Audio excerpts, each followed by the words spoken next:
The Future of Work, The Insights You Need from Harvard Business Review. By Harvard Business Review. Introduction. The New World of Work.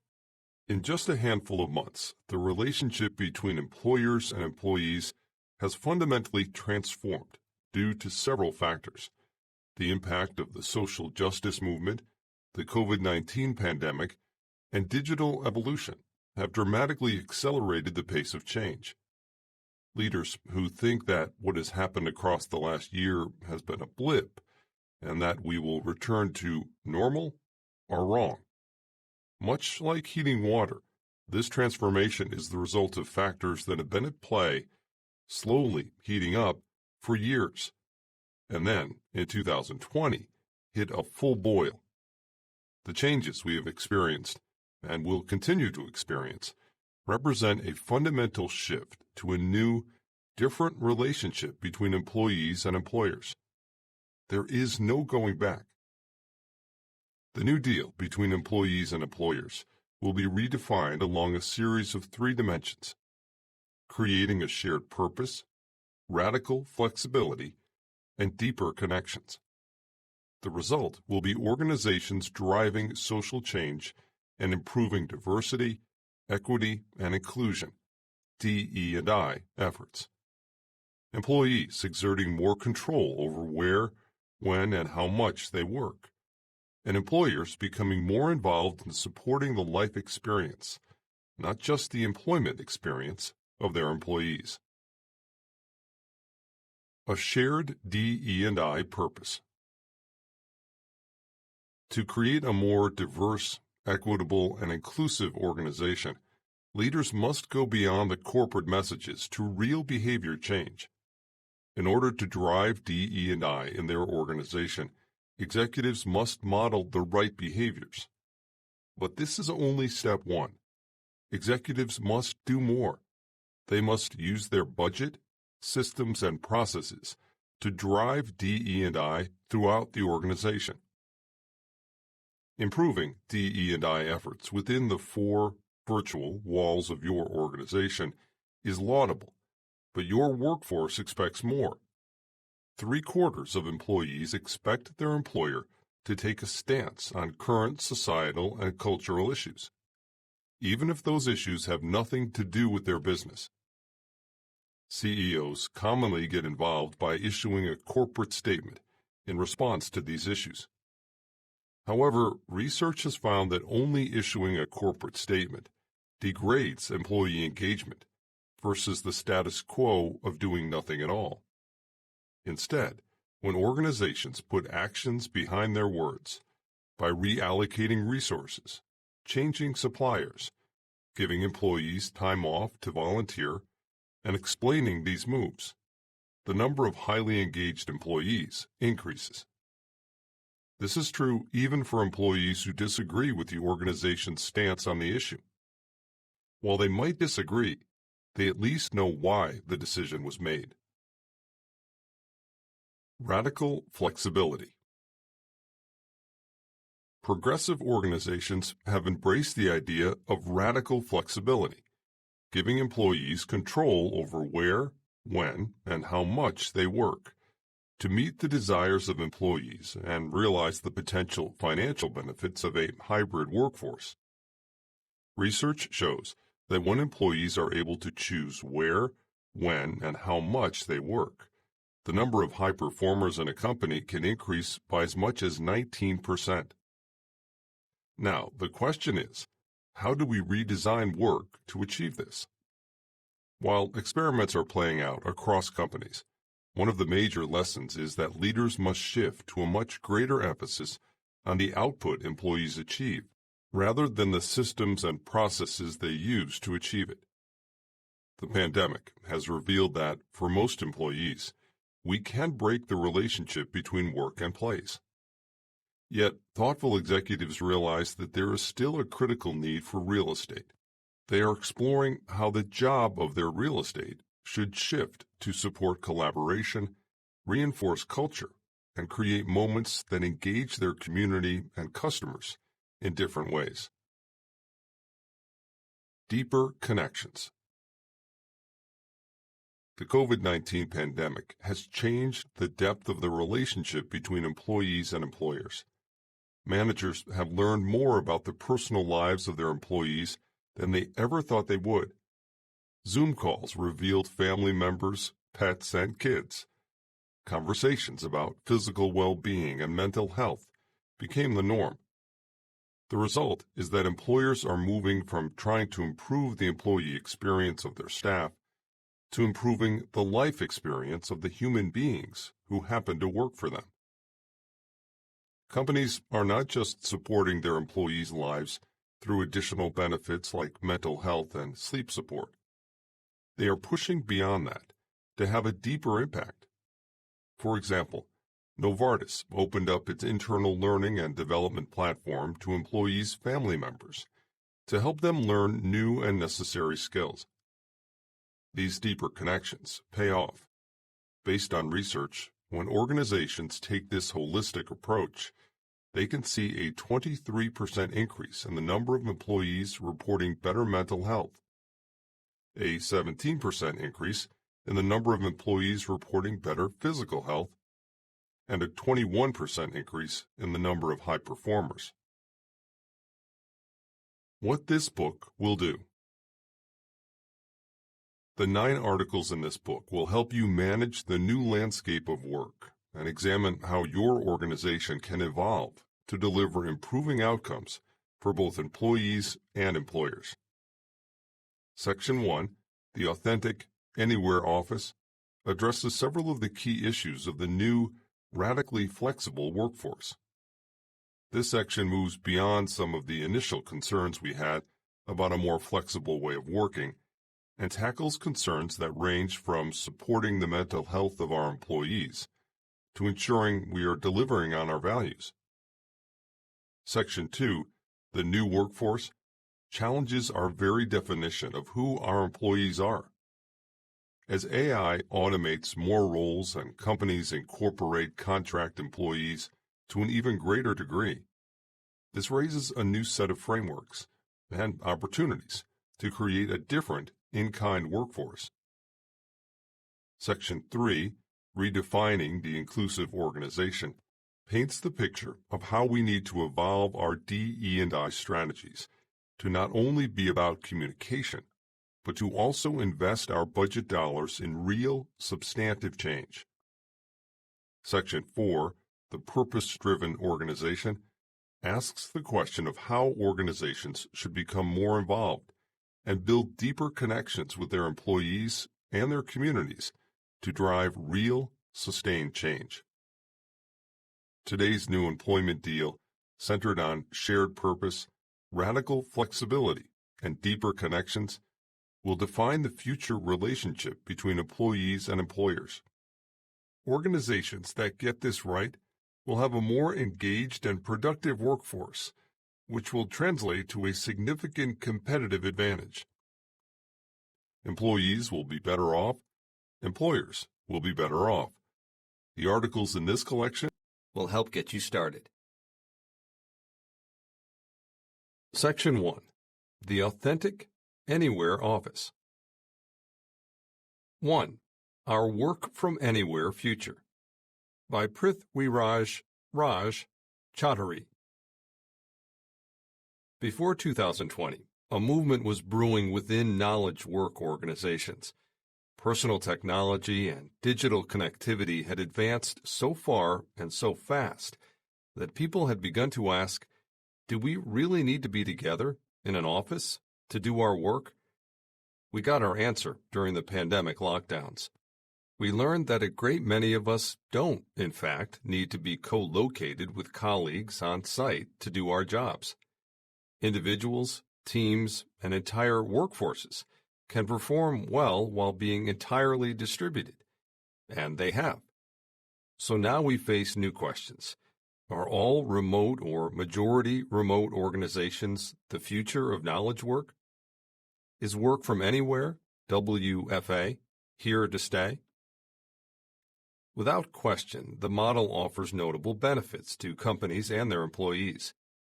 Organizations can reduce or eliminate real estate costs, hire and use talent globally while mitigating immigration issues, and, research indicates, perhaps enjoy productivity gains. Workers get geographic flexibility, that is, live where they prefer to, eliminate commutes, and report better work-life balance. However, concerns persist regarding how WFA affects communication, including brainstorming and problem-solving, knowledge sharing, socialization, camaraderie and mentoring, performance evaluation and compensation, and data security and regulation. To better understand how leaders can capture the upside of WFA while overcoming the challenges and avoiding negative outcomes, I've studied several companies that have embraced all or majority remote models. They include the United States Patent and Trademark Office, or USPTO, which has several thousand WFA workers, Tulsa Remote, Tata Consultancy Services, or TCS, a global IT services company that has announced a plan to be 75% remote by 2025. GitLab, the world's largest all-remote company, with 1,300 employees.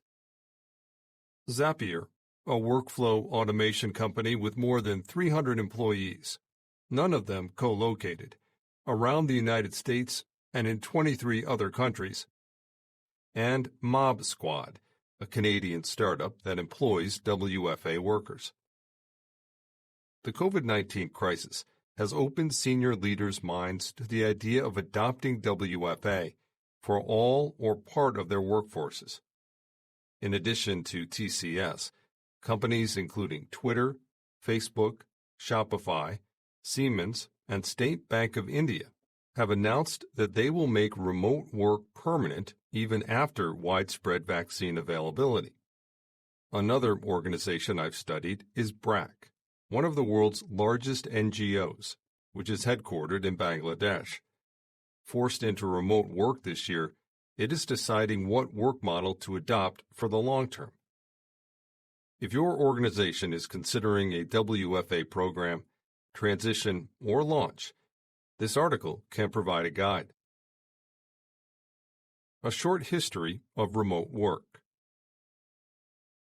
A large-scale transition from traditional co-located work to remote work arguably began with the adoption of work-from-home (WFH) policies in the 1970s, as soaring gasoline prices caused by the 1973 OPEC oil embargo made commuting more expensive.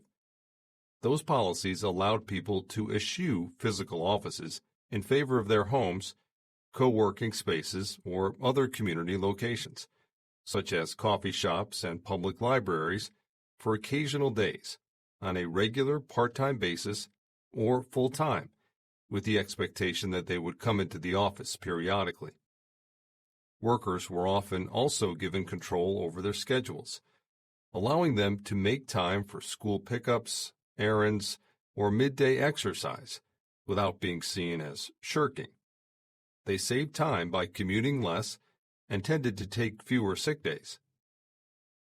Thanks to the advent of personal computers, the Internet, email, broadband connectivity, laptops, cell phones, cloud computing, and video telephony, the adoption of WFH increased in the 2000s. As the researcher Ravi S. Gajendran and David A. Harrison note in a 2007 article, this trend was accelerated by the need to comply with, for example, the Americans with Disabilities Act of 1990 and mandates of the U.S. Equal Employment Opportunity Commission. Research has shown performance benefits. A 2015 study by Nicholas Bloom and co-authors found that when employees opted into WFH policies, their productivity increased by 13%. When, 9 months later, the same workers were given a choice between remaining at home and returning to the office, those who chose the former saw even further improvements. They were 22% more productive than they had been before the experiment. This suggests that people should probably determine for themselves the situation, home or office, that fits them best. In recent years, many companies have allowed more employees to work from home. It's true that several prominent corporations, including Yahoo and IBM, had reversed course before the pandemic, asking their employees to resume co-located work in a bid to spur more effective collaboration. But other organizations, the ones I study, moved toward greater geographic flexibility, allowing some, if not all employees, new and old, to work from anywhere, completely untethered to an office. The USPTO is a prime example. Its leaders launched a WFA program in 2012, building on an existing WFH program that mandated workers' physical presence at headquarters in Northern Virginia at least one day a week. The WFA program, in contrast, requires employees to spend 2 years at HQ, followed by a WFH phase, after which they may live anywhere in the continental United States, provided they're willing to pay out of pocket for periodic travel back to headquarters, totaling no more than 12 days a year.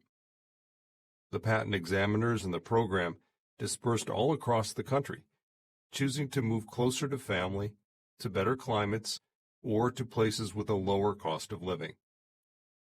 Most companies that offer WFH or WFA options keep some workers. At the USPTO, its trainees and administrators at one or more offices. In other words, they are hybrid remote operations.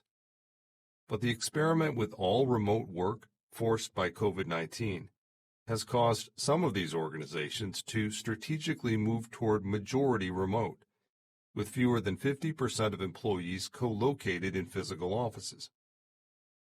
TCS, for example, which employs close to 418,000 people who were traditionally located either on campuses or at client sites around the world, has decided to adopt a 25-25 model. Employees will spend only 25% of their working hours in the office, and at no point will the company have more than 25% of workers co-located. TCS plans to complete this transition in 5 years. Even before the crisis, a smaller group of companies had taken this trend a step further, eliminating offices altogether and dispersing everyone, from entry-level associates to the CEO. GitLab embraces this model at scale. Its remote workers span sales, engineering, marketing, personnel management, and executive roles in more than 60 countries. Exploring the benefits. I've spent the past 5 years studying the practices and productivity trends of WFA companies. The upsides for individuals, companies, and society are clear. Let me outline them. For individuals, one striking finding is how greatly workers benefit from these arrangements. Many told me that they regard the freedom to live anywhere in the world as an important plus. For those in dual career situations, it eases the pain of looking for 2 jobs in a single location. One patent examiner told me, "I'm a military spouse, which means I live in a world with frequent moves and personal upheavals that prevent many spouses from pursuing lasting careers of their choice. WFA has been the most meaningful telework program I have encountered. It allows me to follow my husband to any U.S. state at a moment's notice and pursue my own aspirations to contribute to my home and society." Some cited a better quality of life. WFA has allowed my children to see their grandparents on a regular basis and play with their cousins. I heard from another USPTO employee, "Being closer to family has improved my overall happiness." Others talked about proximity to medical care for children, accommodating their partners, and the ability to enjoy warmer weather, prettier views, and greater recreational opportunities. Millennials, in particular, seemed captivated by the idea that WFA would allow them to become digital nomads, traveling the world while still employed. Before the pandemic-related restrictions, some companies, such as Remote Year, were aiming to facilitate that lifestyle, and some countries, such as Estonia and Barbados, have created a new class of employment visa for such workers. As one patent examiner said, participation in WFA is outstanding for work-life balance. I live in my favorite part of the country. I have more time to relax. Cost of living was another frequent theme. Because the USPTO did not adjust salaries according to where employees chose to live, one patent examiner told me, I was able to buy a large home in my new location for about a quarter of the cost in Northern Virginia. Some localities, such as the state of Vermont and the city of Tulsa, Oklahoma, where Tulsa Remote is located, have made a concerted effort to lure remote workers, touting the local community and lower costs. In San Francisco, the average rent on a two-bedroom apartment is $4,128. In Tulsa, it's a mere $675.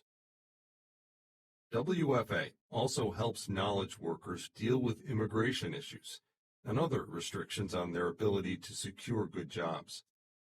William Kerr, Susie Ma, and I recently studied Mob Squad, whose co-working spaces in Halifax, Calgary, and other cities enable talented knowledge workers to bypass the onerous U.S. visa and green card system and instead obtain fast-track work permits from Canada's global talent stream.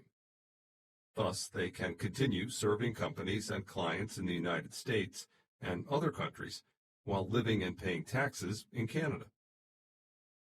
One engineer we interviewed had come to the United States after graduating from high school in his home country at the age of 12. At age 16, he enrolled at a U.S. university where he acquired degrees in math, physics, and computer science in 3 years. By age 19, he was employed at a medical tech company through the Operational Practical Training, OPT program, but he failed to get an H-1B visa and faced deportation. Mob Squad moved him to Calgary, and he kept working with the same employer. In interviews with female employees at BRAC, I learned that women whose careers were previously limited by cultural taboos against traveling to remote places or delegating housework have been helped by WFA. As one explained, earlier I had to wake up early in the morning and cook 3 meals for my intergenerational family. Working remotely has allowed me to spread out the household work, get extra sleep, and be more productive. For organizations, my research also uncovered ample organizational benefits from WFA programs.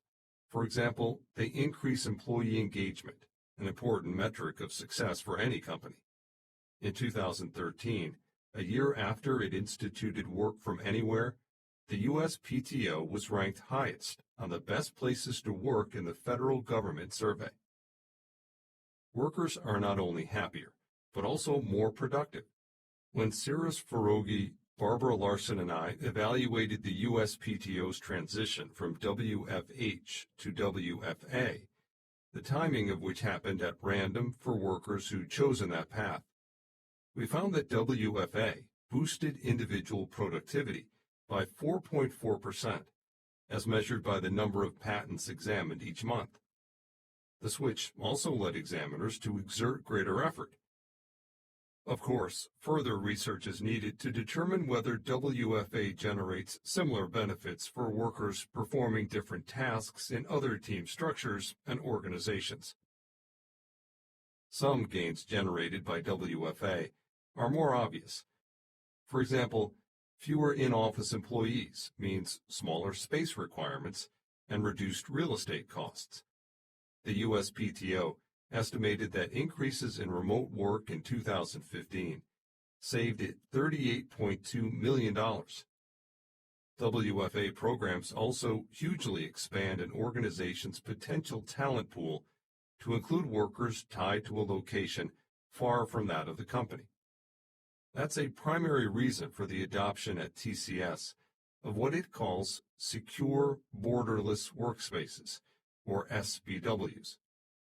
It wants to ensure that every project is staffed by employees with the right skills, no matter where they are. Rajesh Gopinathan, the CEO, describes this model as talent on the cloud, while another senior executive says it will potentially allow the company to tap niche labor markets, such as Eastern Europe, that have a large supply of skilled financial analysts and data scientists. Finally, WFA can reduce attrition. Some U.S. PTO workers explained that because they loved their preferred locales, but also recognized the limited job opportunities there, they were motivated to work harder and stay longer with the patent office. Leaders at GitLab, too, pointed to employee retention as a positive outcome of the company's decision to be all remote.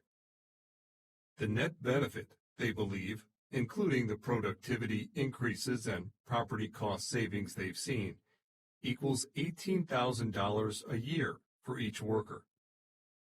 For society, WFA organizations have the potential to reverse the brain drain that often plagues emerging markets, small towns, and rural locations. In fact, Tulsa Remote was established to attract diverse, energetic, community-minded newcomers to a city still healing from historic race riots a century ago. With an offer of $10,000 to relocate to Tulsa, the company attracted more than 10,000 applicants for just 250 slots from 2019 to 2020. Obum Ukabin was one of the workers chosen. When he's not busy with his day job as a marketing manager, he mentors and coaches a local high school debate team. Talented newcomers of varied ethnicities are arguably making the city more multicultural. Meanwhile, the transitions at the U.S. PTO and TCS have brought many people back to their hometowns. Remote work helps the environment as well. In 2018, Americans' commute time averaged 27.1 minutes each way, or about 4.5 hours a week. Eliminating that commute, particularly in places where most people commute by car, generates a significant reduction in emissions. The U.S. PTO estimates that in 2015, its remote workers drove 84 million fewer miles than if they had been traveling to headquarters, reducing carbon emissions by more than 44,000 tons. Addressing concerns. The office, with its meeting rooms and break areas and opportunities for both formal and informal interaction, has been a way of life for so long that it's hard to imagine getting rid of it.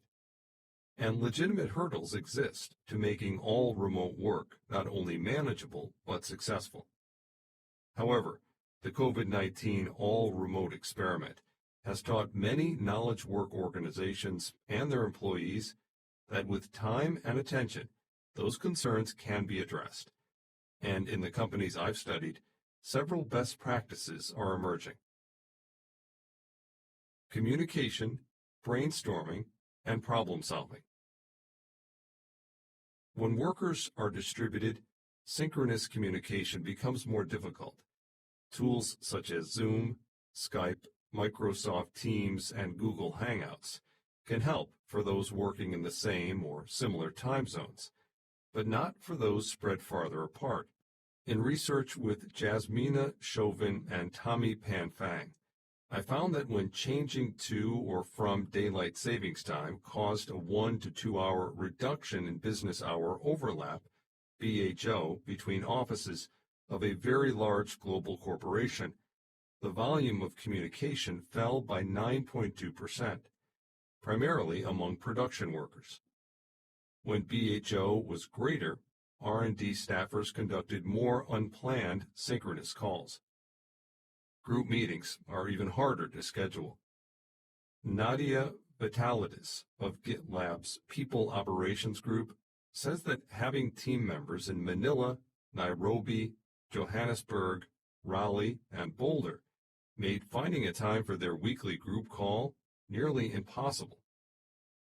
WFA organizations must therefore get comfortable with asynchronous communication, whether through a Slack channel, a customized intra-company portal, or even a shared Google document in which geographically distributed team members write their questions and comments and trust that other team members in distant time zones will respond at the first opportunity. One benefit to this approach is that employees are more likely to share early-stage ideas, plans, and documents, and to welcome early feedback. The pressure to present polished work is less than it would be in more formal, synchronous team meetings. GitLab calls this process blameless problem-solving. The company's leaders note that employees accustomed to a culture of emails, phone calls, and meetings may struggle to change old habits. They solve that problem with training during onboarding and beyond. At Zapier, in a program called ZapPal, each new hire is matched with an experienced buddy who sets up at least one introductory Zoom call and continues to check in throughout the first month. For synchronous brainstorming, the company uses video calls and online whiteboards, such as Miro, Stormboard, IPEVO Annotator, Limnu, and Mural, but also urges employees to use asynchronous means of problem-solving through Slack channel threads. Knowledge sharing. This is another challenge for all remote or majority remote organizations. Distributed colleagues can't tap one another on the shoulder to ask questions or get help. Research by Robin Cohen, Paul David, and Dominique Ferret has postulated that much workplace knowledge is not codified, even when it can be, and instead resides in people's heads. This is a problem for all organizations, but much more so for those that have embraced WFA. The companies I've studied solve it with transparent and easily accessible documentation. At GitLab, all team members have access to a working handbook, which some describe as the central repository for how we run the company. It currently consists of 5,000 searchable pages. All employees are encouraged to add to it and taught how to create a new topic page, edit an existing one, embed video, and so forth. Ahead of meetings, organizers post agendas that link to the relevant sections to allow invitees to read background information and post questions. Afterward, recordings of the sessions are posted on GitLab's YouTube channel, agendas are edited, and the handbook is updated to reflect any decisions made. Employees may see the extra work of documentation as a tax and balk at the extremely high level of transparency necessary for a WFA organization to thrive. Thorsten Grosjean and I have argued that senior managers must set an example on these fronts by codifying knowledge and freely sharing information, while explaining that there are necessary trade-offs to allow for geographic flexibility. A related idea is to create transcripts, publicly post slides, and record video seminars, presentations, and meetings to create a repository of such material that individuals can view asynchronously at their convenience.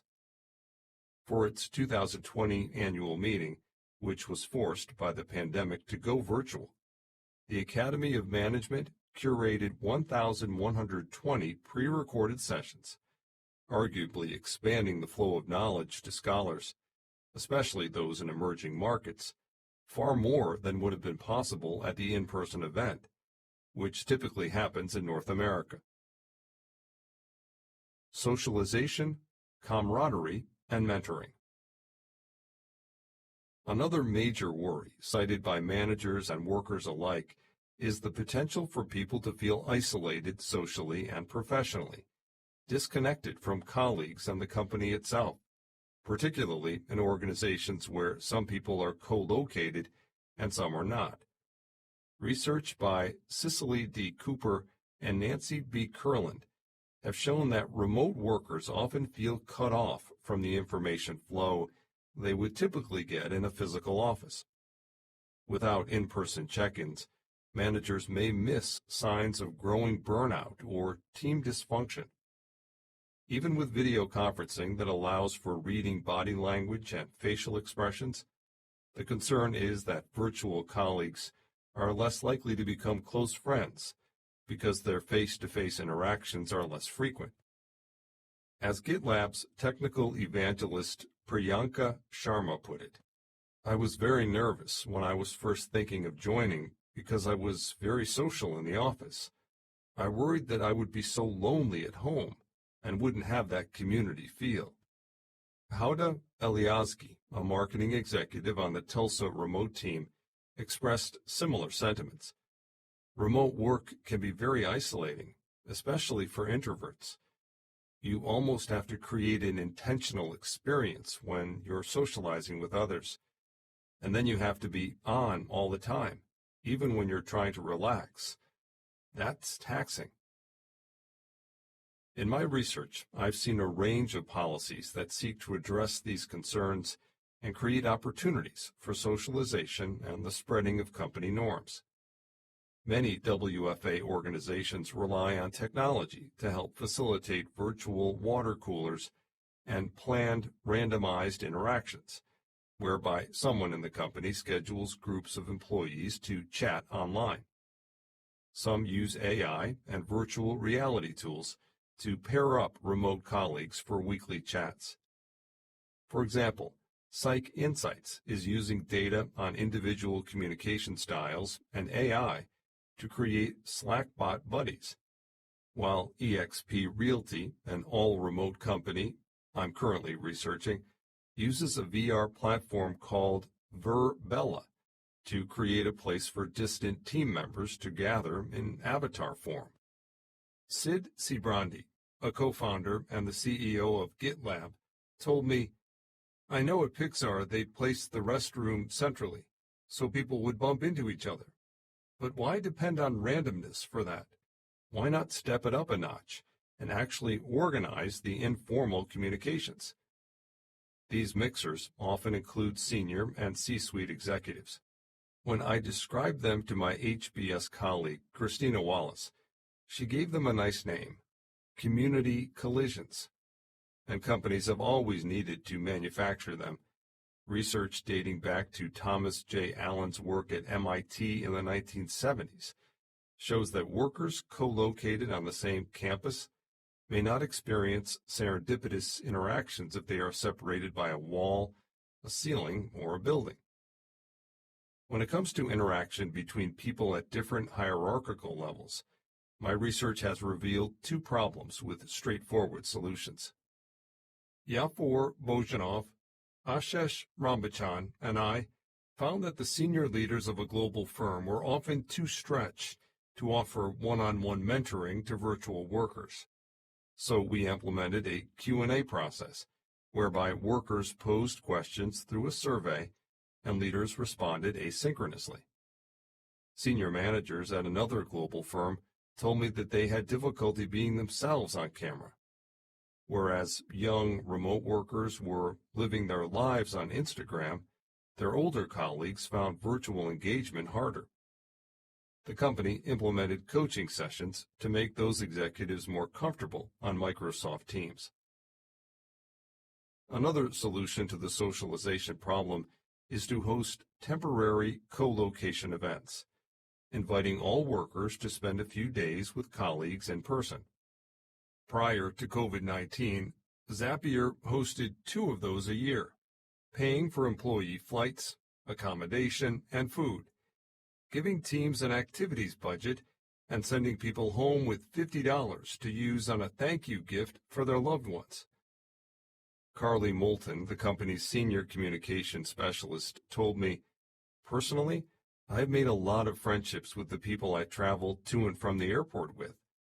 The event managers will put us into random groups based on what time you arrive and depart.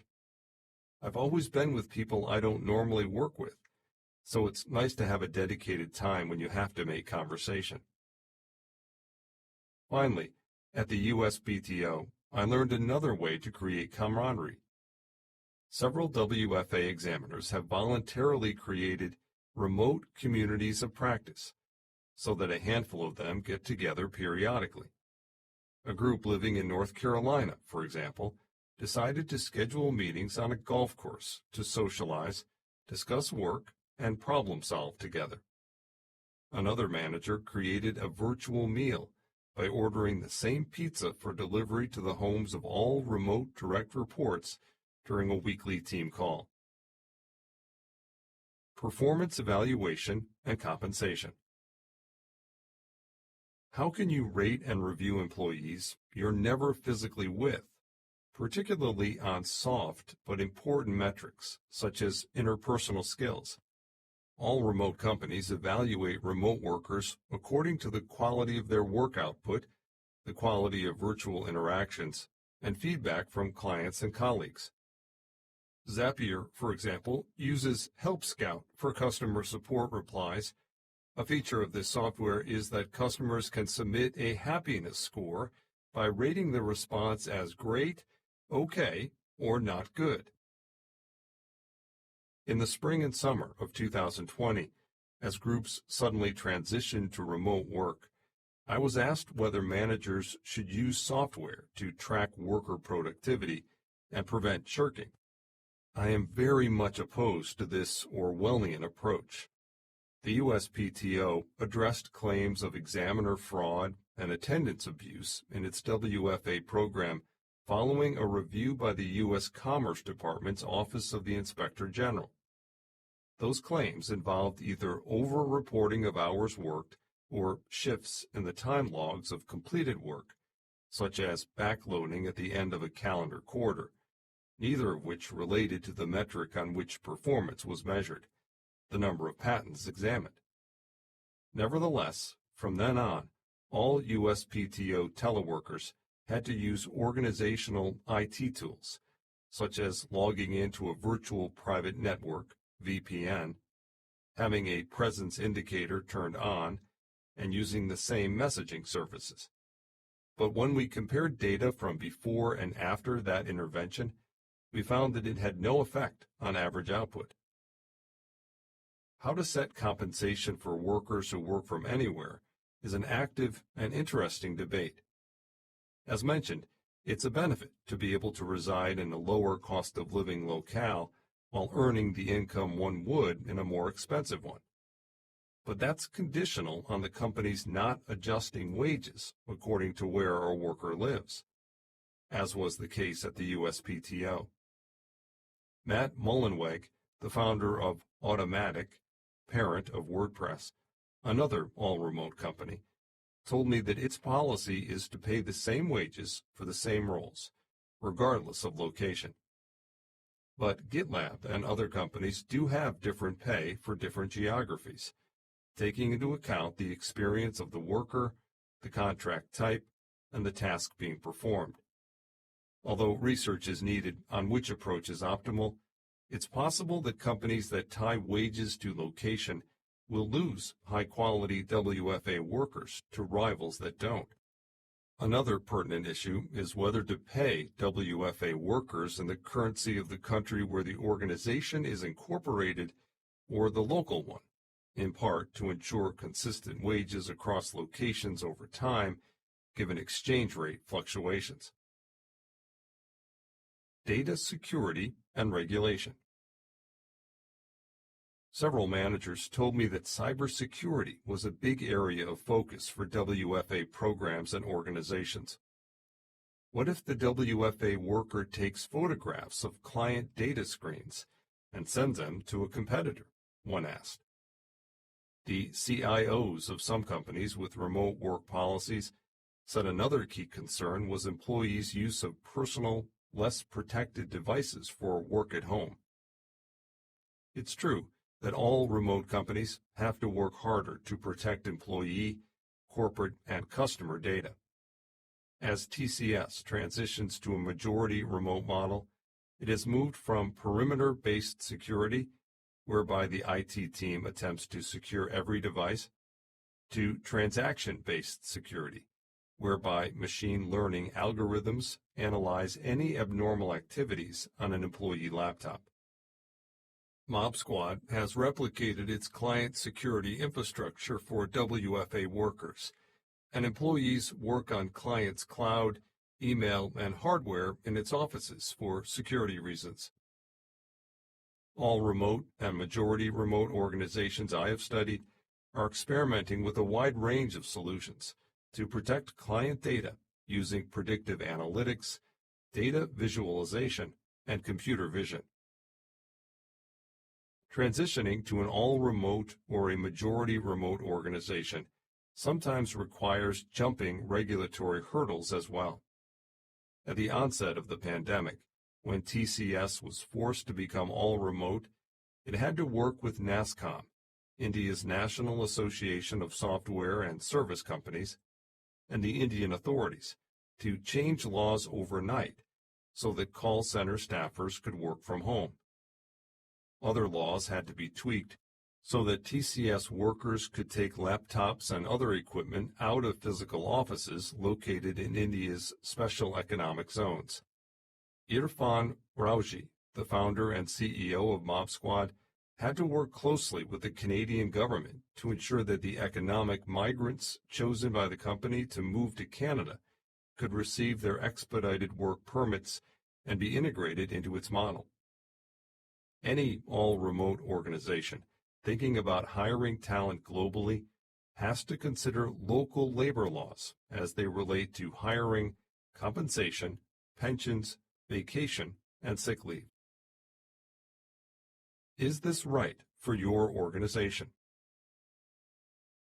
Of course, WFA may not be possible at this time for some organizations, such as manufacturing companies, though that could change with advances in 3D printing, automation, digital twins, and other technologies. However, with the right strategy, organizational processes, technologies, and most important, leadership, many more companies, teams, and functions than one might have thought could go all or mostly remote. My ongoing research with Jan Bina and David Rowat suggests, for example, that startup knowledge work companies, particularly in the tech sector, are well positioned to adopt a WFA model from their inception. Take the all-remote eXp Realty. We found that lower real estate, utility, and other overhead costs may mean a higher valuation for the company if and when its founders exit the startup. My studies of the USPTO and TCS indicate that large and mature organizations, too, can successfully transition to a hybrid or a majority remote regime. The question is not whether work from anywhere is possible, but what is needed to make it possible. The short answer: management. If all senior leaders are working from an office, then workers would be drawn to that location to get face time, one all-remote middle manager told me. But if leaders support synchronous and asynchronous communication, brainstorming, and problem-solving, lead initiatives to codify knowledge online, encourage virtual socialization, team building, and mentoring, invest in and enforce data security, work with government stakeholders to ensure regulatory compliance, and set an example by becoming WFA employees themselves, all remote organizations may indeed emerge as the future of work. Takeaways. The pandemic has hastened a rise in remote working for knowledge-based organizations. Research into work from anywhere, WFA organizations and groups, can help leaders decide whether remote work is right for their organizations. WFA has notable benefits. Companies can save on real estate costs, hire and utilize talent globally, mitigate immigration issues, and experience productivity gains, while workers can enjoy geographic flexibility. Concerns about WFA include how to communicate across time zones, share knowledge that isn't yet codified, socialize virtually and prevent professional isolation, protect client data, and evaluate performance. If leaders support synchronous and asynchronous communication, lead initiatives to codify knowledge online, encourage virtual socialization, invest in and enforce data security, work with government stakeholders to ensure regulatory compliance, and set an example by becoming WFA employees themselves, all remote organizations may indeed emerge as the future of work. 2. Talk about mental health with your employees without overstepping. By Deborah Grayson Regal. It's been called a second pandemic. The mental health implications of the global health crisis, political unrest, economic uncertainty, rising unemployment, social isolation, remote work, homeschooling, and so much more.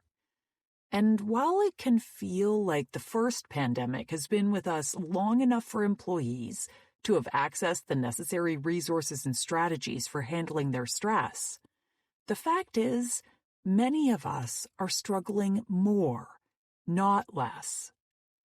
Talking about mental health can feel tricky at best and terrifying at worst, however, and it becomes a vicious cycle. The less people talk about it at work, even when they know they and others are struggling, the more the stigma grows. To break this cycle, you have to address the issue proactively, strategically, and thoughtfully. After all, the way we talk to others who are dealing with anxiety, and to ourselves, has a major impact on how we feel. Managers have a responsibility to their employees to create an open, inclusive, and safe environment that allows them to bring their whole selves to work. In her article, We Need to Talk More About Mental Health at Work, Maura Ahrens-Mealy shares research showing that feeling authentic and open at work leads to better performance, engagement, employee retention, and overall well-being. Leaders at all levels need to put mental health on the table, to talk about it, invite others to talk about it, and work actively to develop resources and plans for their employees. This is how to reduce mental health stigma while increasing the likelihood that your colleagues feel happier, more confident, and more productive. So how do you start talking about a topic that can make even the bravest leader worry about overstepping? Here are 3 ways. Talk about health holistically. Chances are that you'd ask your coworker about the back pain they've been experiencing since they started working from home. You'd probably also ask your team member about the tendon they tore on a recent run. You might even share an update about your seasonal allergies or your indigestion. When you're asking about someone's health, make a note to ask about their mental health too. It can be as simple as, "It sounds like your back pain is getting better. That's good news. And how's your mental health these days? I know these can be very stressful times, and please let me know if I'm overstepping." And then stop talking. It's helpful if you are willing to share your own struggles too, because it normalizes the discussion. You might try, "My allergies are keeping me up at night, and so is my anxiety. It's really hard to get a solid night's sleep when I'm worried about my kids' safety at school. How about you? What's keeping you up at night?" And then, again, stop talking. It's important to note that if you hadn't had a close connection with a particular employee in the past, your query may feel intrusive or unsafe. To build up a psychologically safe relationship, Take small steps. You might say something like, I know that you and I haven't typically talked about non-work topics, but for me, work and non-work feel like they're blurring together these days. How are you doing with that? Don't try to fix people. Leaders often succeed by navigating difficult situations and solving complex problems. But people don't like to be fixed, so don't try. An employee who believes you see them as broken may worry that you don't see them as capable or credible, which can undermine their confidence and competence. Approach your colleagues with the mindset that they are resourceful and able, and offer support rather than solutions. You want to be a bridge to resources, rather than being the resource yourself. If someone shares that they are struggling, try saying, "What would be most helpful to you right now? What can I take off your plate? How can I support you without overstepping?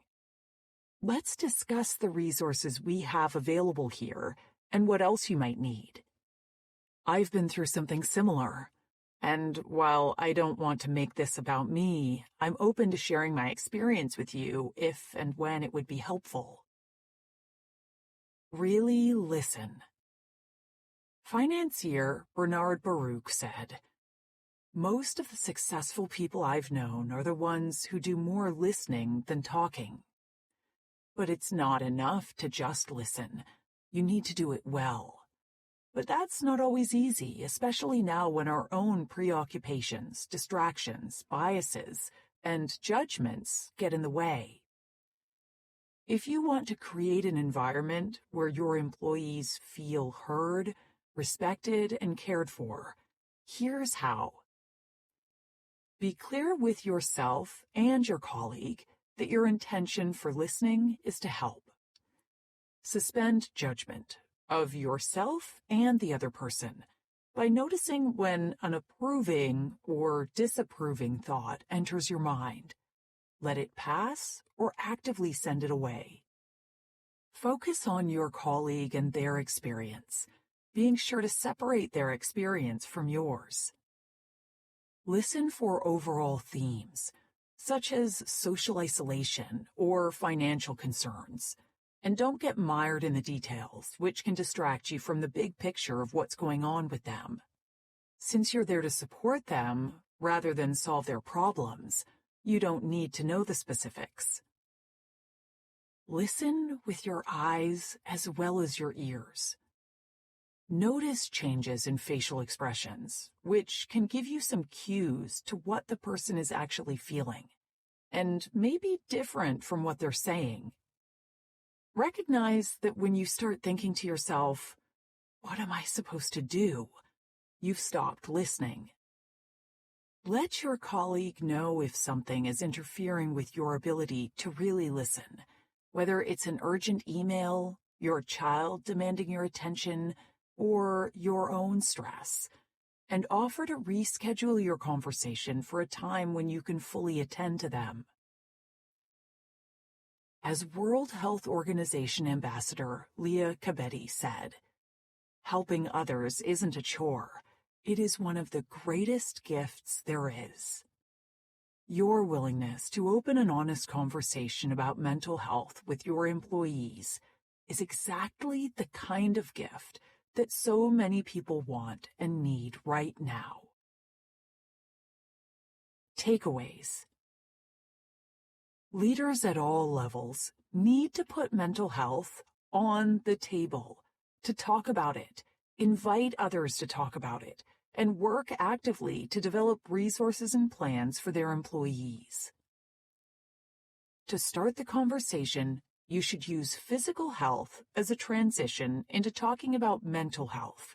Avoid making your employees feel like they are broken, and actively listen. If you haven't had a close connection with a particular employee in the past, your relationship may be low on psychological safety. To start building that up, take small steps. It's not your job to be your employee's therapist, but it is your role to create an open, inclusive, and safe environment that allows them to bring their whole selves to work. 3. Why Your Values Belong at Work by B. Bocalandro. About 20 years ago, I was a ski patroller. One afternoon, I found myself halfway up a mountain attending to Dave, a man in his 40s with an injured knee. As I positioned Dave in the sled that I would ski down to the clinic, he hurled obscenities. It wasn't because of his pain. My offense was being a woman. I whispered to the male patroller who was assisting me, "Tom, since Dave is uncomfortable having a woman ski the sled down, should you do it instead?" Tom responded in a voice loud enough for Dave to hear. "On the contrary, Dave's objections are baseless. Your competent sled running might help him develop proper respect for women." The events of 2020 deepened our awareness that people are routinely victims of prejudice, violence, lack of healthcare access, and other forms of injustice because of their gender, race, country of origin, religion, sexual orientation, age, mental illness, physical limitations, and countless other factors. Many of us feel the pull to promote social justice and other societal causes, but we still have to dedicate most of our waking hours to our day jobs. But what if we seek ways to bring activism into our daily interactions at work? This tactic, which I call job purposing, involves adjusting how we work so that we engage in social purpose or a meaningful contribution to a societal cause during the work week. With his response to Dave's sexist comments, Tom deliberately brought activism into a work interaction. He job-purposed. The many benefits of job purposing. Most of us would consider Tom's pursuit of social purpose noble. We might be surprised to hear, though, that acts of workplace social purpose don't typically undermine success at work. They actually promote career success. Research finds that compared to colleagues who don't job purpose, those who do likely have higher job satisfaction and performance, and they may even be happier and healthier. It boosts job satisfaction. My research documented 13% higher job satisfaction, on average, in employees whose work experience incorporated social purpose than in those whose work didn't. Other studies reached similar conclusions. For example, the Happiness Research Institute and CRIFA in Denmark found that lack of workplace purpose is the biggest culprit in job dissatisfaction among Danes. Another European study found that incorporating social purpose into work boosted job satisfaction within 2 months. In fact, so many studies link social purpose to job satisfaction that researchers who systematically reviewed all the evidence say the relationship is indisputable. It boosts performance. One experiment studied workers scanning online images for specific patterns. Members of a randomly selected subgroup were told that they were labeling tumor cells to assist medical researchers. The others were not given any context about the work. Workers who knew they were supporting the health of others processed more images while maintaining the same level of quality than those who had no reason to believe their work promoted social purpose. Another study found that workers who knew they were pursuing social purpose were 24% faster and had 43% less downtime than those who didn't, and there was no loss of quality. The positive effect that job purposing has on work appears to add up to a more successful career. Studies find that job purposing is associated with a 10% higher likelihood of receiving a raise and a 40% higher likelihood of being promoted. It makes us calmer. Brain imaging reveals that acts of social purpose reduce the stress response at the cellular level. Another study found that pursuing social purpose lowers the negative health impact of stressful situations like final exams and financial woes. It makes us healthier. Researchers randomly divided 73 older individuals suffering from high blood pressure into two groups. One group was given $120 and instructed to spend $40 on themselves every week for 3 weeks. Members of the other group were also given $120, but were asked to spend $40 on others every week. At the completion of the experiment, the self-oriented spenders had no change in blood pressure, yet the social purpose spenders experienced a blood pressure drop as large as medication or exercise would have generated.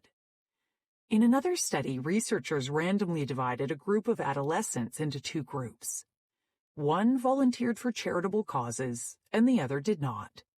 4 months later, those who volunteered had lower cholesterol than those who hadn't. It makes us happier. Pursuing social purpose activates the same pleasure-producing area of the brain that sex and dessert do. Studies confirm the existence of this helper's high across genders, age, and other demographics. How employees are job purposing. Workers at every level of an organization can make coworker and customer interactions more human, meetings more meaningful, operations more inclusive, and marketing more charitable. Employees at Bank of America, Disney, FedEx, PwC, Toyota, Western Digital, and other brands I've advised have done just that.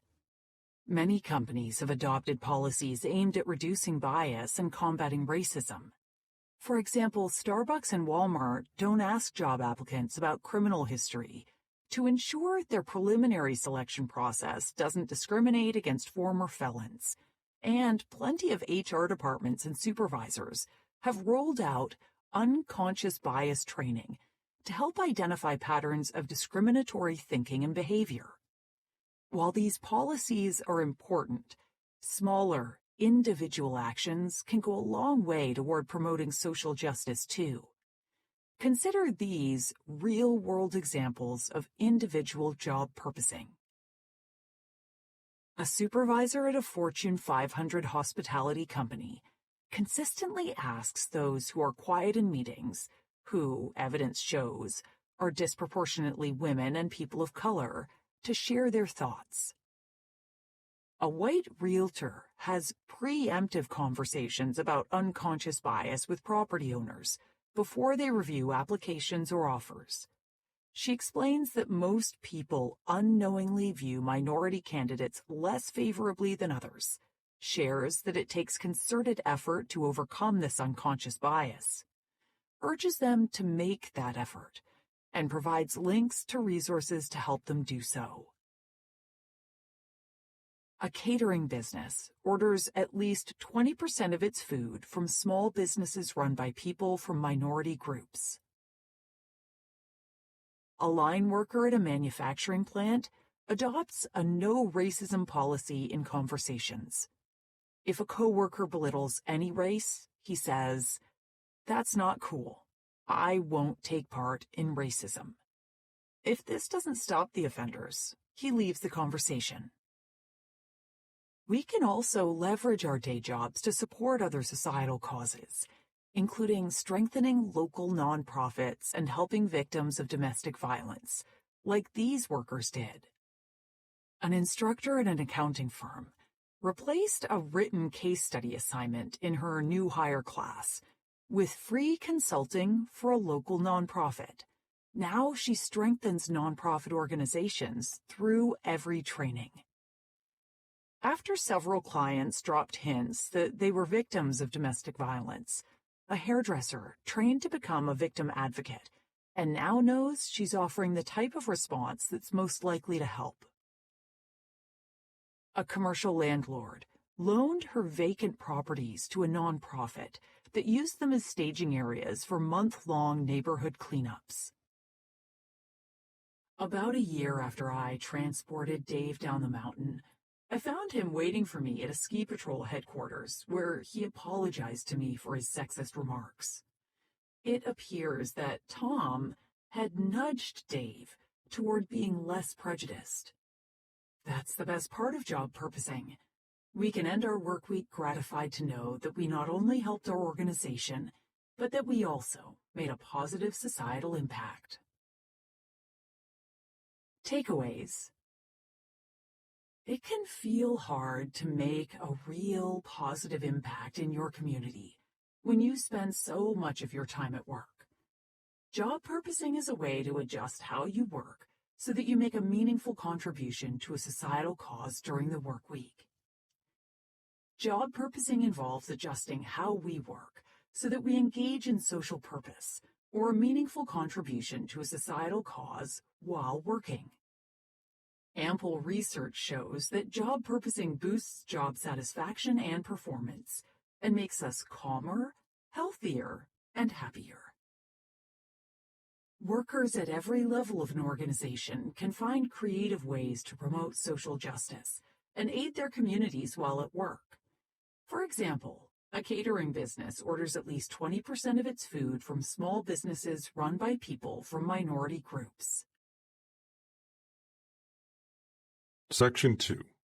The New Workforce. 4. Rethinking the On-Demand Workforce. By Joseph Fuller, Manjari Raman, Allison Bailey, and Nithya Vaduganathan. In this era of chronic skills shortages, rapid automation, and digital transformation, companies are confronting a growing talent problem, one that has the potential to become a strategic bottleneck. How can they find people with the right skills to do the right work at just the right time? The half-life of skills is shrinking fast, and many jobs now come and go in a matter of years.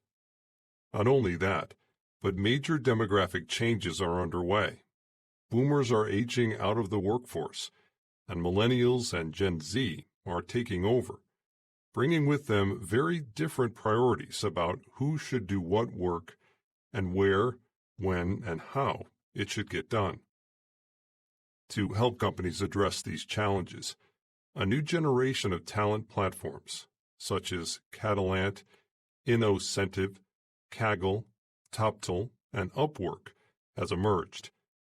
In contrast to Uber, Amazon, Mechanical Turk, and TaskRabbit, these platforms offer on-demand access to highly skilled workers. And our research shows that their number has risen substantially since 2009, from roughly 80 to more than 330. Much of that growth took place during the past 5 years alone. Today, almost all Fortune 500 companies use one or more of them. Platforms that provide workers who have 4-year college degrees or advanced degrees represent an increasingly important but understudied element of the emerging gig economy. To better understand this phenomenon, we undertook a survey of nearly 700 U.S. businesses that use them. We then conducted in-depth interviews with many corporate leaders whose companies are relying on the platforms and with platform founders and executives. That companies are leveraging high-skills platforms in large numbers came as no surprise to us, because in recent years we've seen how they can increase labor force flexibility, accelerate time to market, and enable innovation.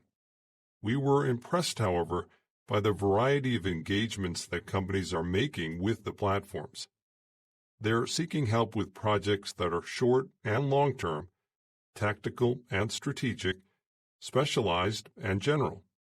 What's more, 90% of the leaders we surveyed, C-suite and frontline, believe these platforms will be central to their ability to compete in the future. But here's what did surprise us. Despite the extent to which companies are now turning to such platforms, very few firms have developed a cohesive, organization-wide approach to their use. Instead, operational frontline leaders who are desperate to get things done have been reaching out to them on an ad hoc basis, often without any central guidance. This approach is costly, inefficient, and opaque. To compete in the years ahead, companies must do better.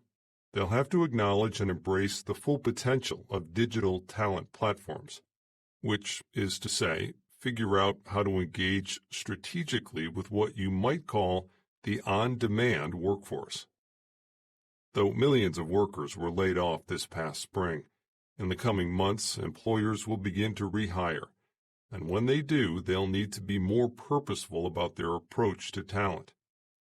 How can they access hard-to-find expertise? Which positions or roles have changed, and what new capabilities are required? What work can be done more successfully and efficiently by skilled freelancers? In an environment of ongoing uncertainty, employers will be even more attracted to the freelance route for a variety of reasons. It makes hiring easier for hard-to-fill jobs, offers access to a wider set of skills, reduces headcount, and allows more flexibility during times of change. In this article, we'll take stock of where most companies now stand on this front. We'll show how some pioneers are speeding ahead to take advantage of what the new talent platforms have to offer. And we'll explain how you and your management team can do the same. The maturing gig ecosystem. As the gig economy has grown, three kinds of platforms have emerged. Marketplaces for premium talent. These platforms, which include Toptal and Catalant, allow companies to easily source high-end niche experts, anybody from big data scientists to strategic project managers, and even interim CEOs and CFOs.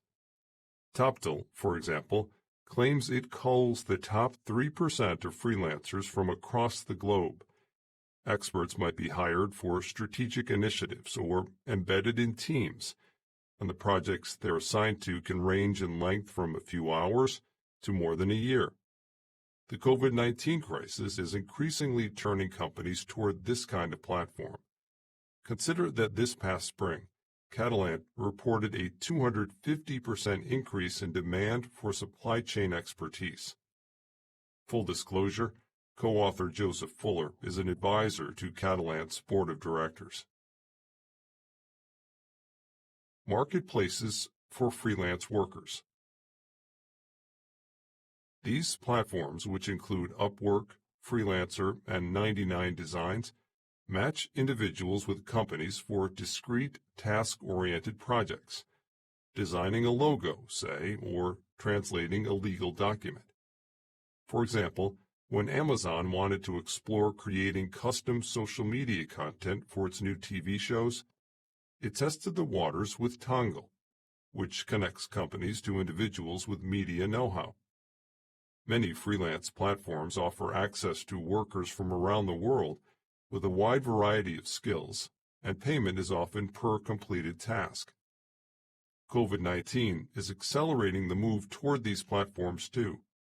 As large swaths of society began working remotely, Upwork saw a spike in demand for digital marketing expertise from companies trying to reach consumers in their homes. Platforms for crowdsourcing innovation.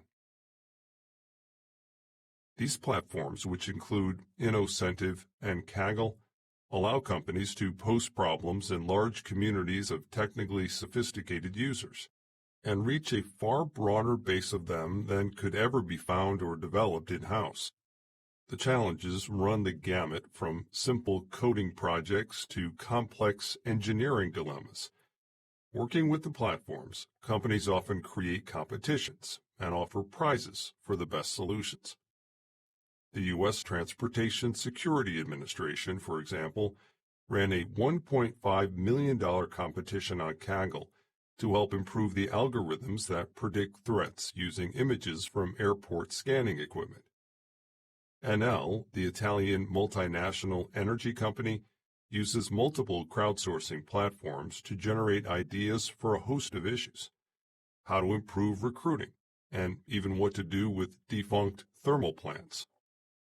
And the pharmaceutical company AstraZeneca has turned to Innocentive's solvers to develop molecules used in genetic research and testing. The growing supply. Millions of well-qualified Americans today are attracted to contract work. Freelancers are now estimated to make up roughly a third of the U.S. workforce, and those who are highly skilled represent a small but growing slice of it. And for the first time since 2014, the number of freelancers who say they consider gig work to be a long-term career choice is the same as the number who consider it a temporary way to make money. Early signs suggest that COVID-19 will also speed up this shift. Much of the shift is the result of demographic changes that have been underway for 4 or 5 decades, but that traditional organizations have done little to recognize or address. There are at least 4 key trends. Care responsibilities. Single-parent and sandwich generation families are on the rise. Burdened with child care and elder care, many employees are dropping out of the workforce or struggling to manage full-time jobs. Gigs allow them the flexibility to handle their family obligations while delivering quality work. Female employment. Women's participation in the U.S. labor force has been declining steadily since 2000. Highly skilled, experienced women who take time off to have children and for other life events are finding it difficult to restart their careers, or are seeing themselves get sidetracked in traditional organizations. According to a 2009 Center for Work-Life Policy survey, more than 2/3 of highly qualified women, that is, those with advanced degrees or high honors BAs, who drop out of the workforce would not have done so if they had access to more flexible job arrangements. Online talent platforms allow them to more smoothly re-enter the workforce and advance their careers. The aging of America. Workers who are laid off or edged out of traditional firms once they hit their 50s often find that talent platforms offer them a way to continue to use their skills and experience while maintaining satisfying work-life balance. Given that by 2030, 1 in 5 Americans will be older than 65, talent platforms expect that experienced workers with hard-to-find skills will flock to their fold. The millennial ascendancy. Millennials, who are already the largest generational cohort in the workforce, tend to be tech-savvy and to prefer to work for themselves rather than for traditional organizations. They want more autonomy and control over their job security than previous generations had. Early lessons. We've identified 3 areas where companies have consistently found talent platforms most useful. Labor force flexibility. When the head of technology at the PGA, Kevin Scott, found himself frustrated by the need to constantly improve and upgrade the organization's digital capabilities and offerings, despite a lack of in-house digital talent, he partnered with Upwork to quickly engage software engineers to generate and develop promising ideas. Using Upwork, the PGA was able to get projects started and finished considerably faster than before. Time to market. Many managers have turned to talent platforms to fast-track processes, meet deliverables, and ensure outcomes. When Anheuser-Busch InBev wanted to quickly expand into new disruptive products, it realized that despite having a workforce of 150,000, it needed outside help. By tapping into Catalant, the company was able to rapidly get consumer data analyzed and find experts to help roll out products like kombucha tea and spiked seltzer. Similarly, when Matt Collier, a senior director at Prudential plc, was on a tight deadline to overhaul the training given to insurance agents in Singapore, he turned to Toptal to find designers and other talent that could help him create course materials quickly, and ended up getting the job done for less than it would have cost with traditional vendors. Business model innovation. Digital talent platforms can also help companies reinvent the way they deliver value. In 2015, when NL made the strategic choice to embrace the United Nations 2030 Sustainable Development Goals and build new businesses around them, it engaged the services of several crowdsourcing platforms, among them Innocentive, which alone gave NL access to more than 400,000 of its highly skilled problem solvers worldwide. Overcoming resistance. In our survey, C-suite executives in particular seem to envision a future reliance on talent platforms. Half thought it highly possible that their core workforce, permanent full-time employees, would be much smaller in the years to come, and two-thirds told us they expected to increasingly rent, borrow, or share talent to meet specialized needs. Why, then, have so few companies designed strategic approaches to working with talent platforms? Because the structures and processes that most organizations have in place have been designed expressly to protect them from external vendors, much as white blood cells protect our bodies from pathogens. If companies want to work successfully with digital platforms, they need new structures and processes that function as immunosuppressants. That's a major change, and many vice presidents and directors are worried about the practical implications of embracing it. Integrating an on-demand workforce into a firm's strategic core, they recognize, means questioning and redesigning every aspect of the organization.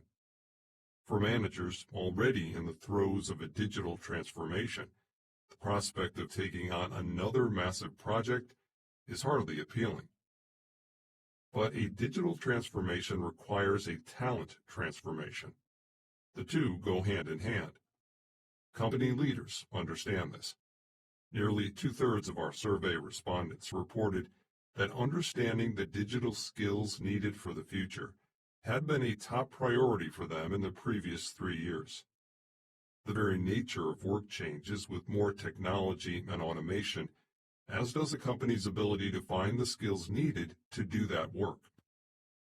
Online talent platforms provide a way to develop that ability rapidly and with much less effort. Engineering the talent transformation. To engage with the on-demand workforce at a strategic level, companies will need to focus on 5 main challenges. Reshaping the culture.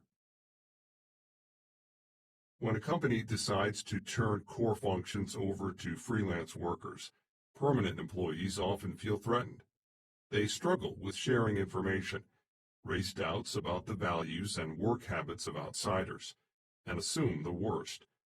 That's what happened when NASA began using crowdsourcing platforms to generate innovative ideas. The organization's engineers began to worry about their job security and question their professional identities.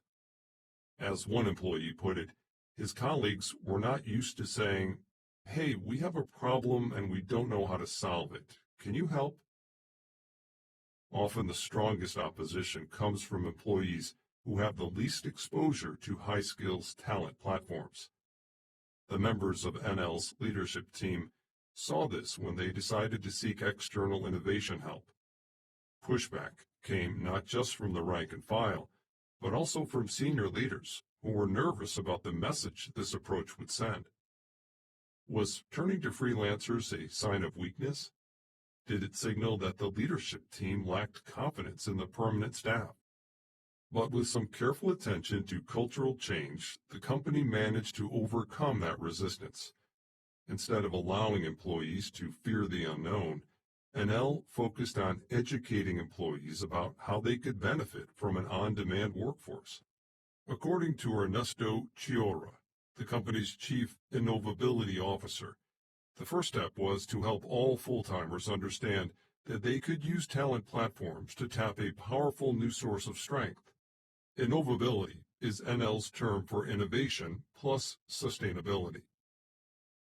We had to become humbler, Chiora told us, noting how important it was to recognize that at times the best ideas lay outside the company.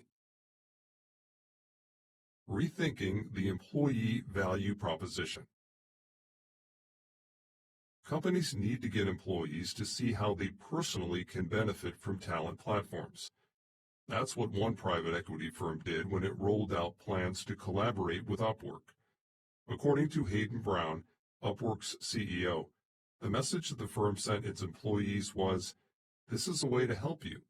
There are a lot of things that you may be doing in your day-to-day work that you can offload so that you can do even higher order work or free yourself up to do more strategic thinking."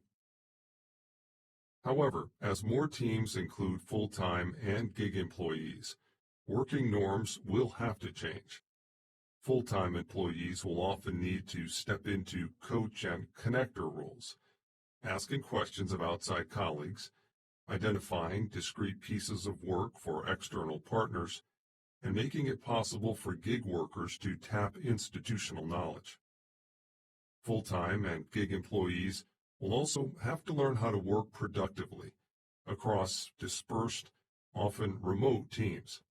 They'll have to become adept at collaborating with a revolving set of teammates, articulating previously tacit team norms, and making progress easy for everybody to track.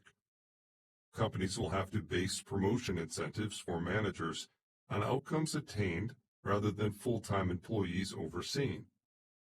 Some talent platforms have already created tools available through their enterprise agreements that can help companies with these sorts of transitions. Reorganizing work into components.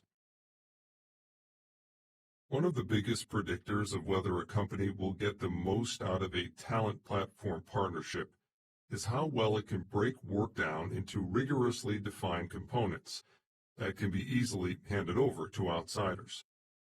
Most companies haven't focused on this because in traditional workplaces, managers can afford to be vague when making assignments. They know that everybody on the project team will be interacting so frequently that they'll be able to clarify goals and make course corrections over time. But when companies use talent platforms, they have to provide much more upfront definition. NL learned this lesson quickly when it adopted its open innovation approach. As Chiora told us, you can't just say, "I need something useful for my renewable energy problem." Instead, you have to be specific. I need to reduce the usage of X when I do Y in Z context. Only after employees started providing this kind of clarity in crowdsourcing appeals did the company begin getting the help it needed. Reassessing capabilities. To engage strategically with talent platforms, companies need to develop a portfolio approach to skills. The first step is to understand which capabilities they have in-house, of course. Unilever uses the services of a company called Degreed, which allows employees to develop and certify their expertise in specific areas with so-called micro-credentials. The employees get recognition for their know-how and understand exactly which skills they need to acquire to advance. The company benefits because it can now identify which skills the organization already has and who possesses them. Once the company has mapped internal capabilities, it can prepare for step 2, striking the right balance when dividing work up internally and externally. That's something Royal Dutch Shell tackled after identifying an urgent need to generate new revenue through digital and services growth. Using a cloud-based platform called Opportunity Hub that it already had in place, Shell was quickly able to assess the areas where it had the talent to speed toward its strategic goals, and where it lacked the right skills. Soon, it realized that it had shortfalls in key areas, such as digitization and the Internet of Things, and that it didn't have the time to find and hire the right people. To get working immediately on projects in these areas, Shell partnered with Catalent. Rewiring organizational policies and processes. This can be surprisingly difficult, as Collier discovered when he tried to bring in Toptil to help Prudential revamp thousands of training slides. A new mindset and a different way of working were necessary. To adapt our initial contract for freelancers, Collier told us, we had to navigate a number of necessary processes, including due diligence, intellectual property, technology risk, anti-bribery, even anti-money laundering. To get the talent he urgently needed, Collier positioned working with Toptil as an experiment and persuaded stakeholders to give it a try. That paid off.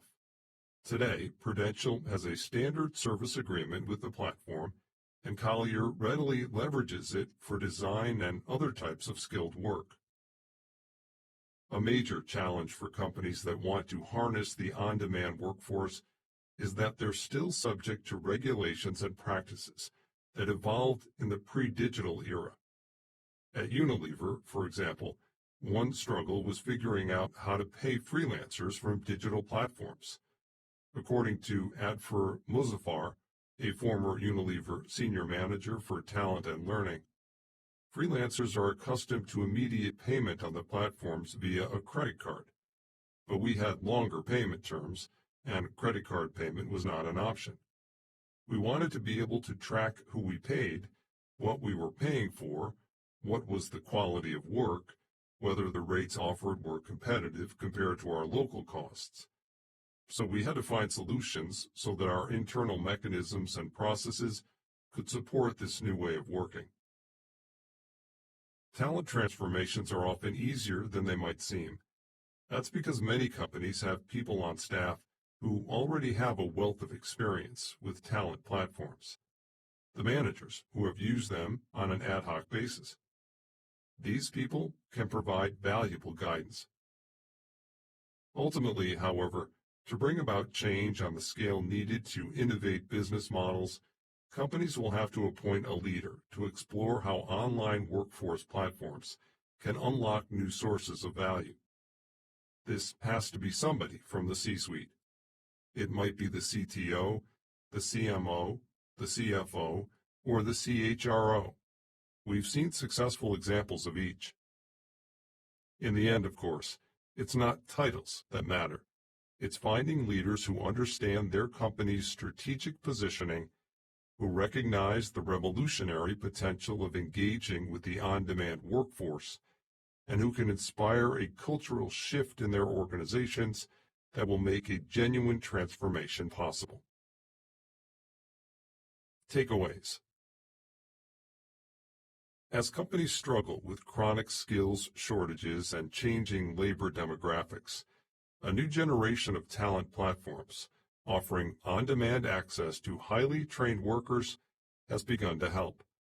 Almost all Fortune 500 firms use such platforms, but most do so in an ad hoc, inefficient way. To engage with the on-demand workforce at a strategic level, companies will need to make sure permanent employees don't feel threatened.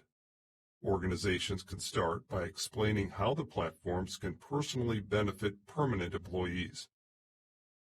Understand which capabilities they have in-house, so they strike the right balance when dividing work up internally and externally. Adopt a new mindset and a different way of working. For example, organizations will need to update regulations and practices that evolved in the pre-digital era.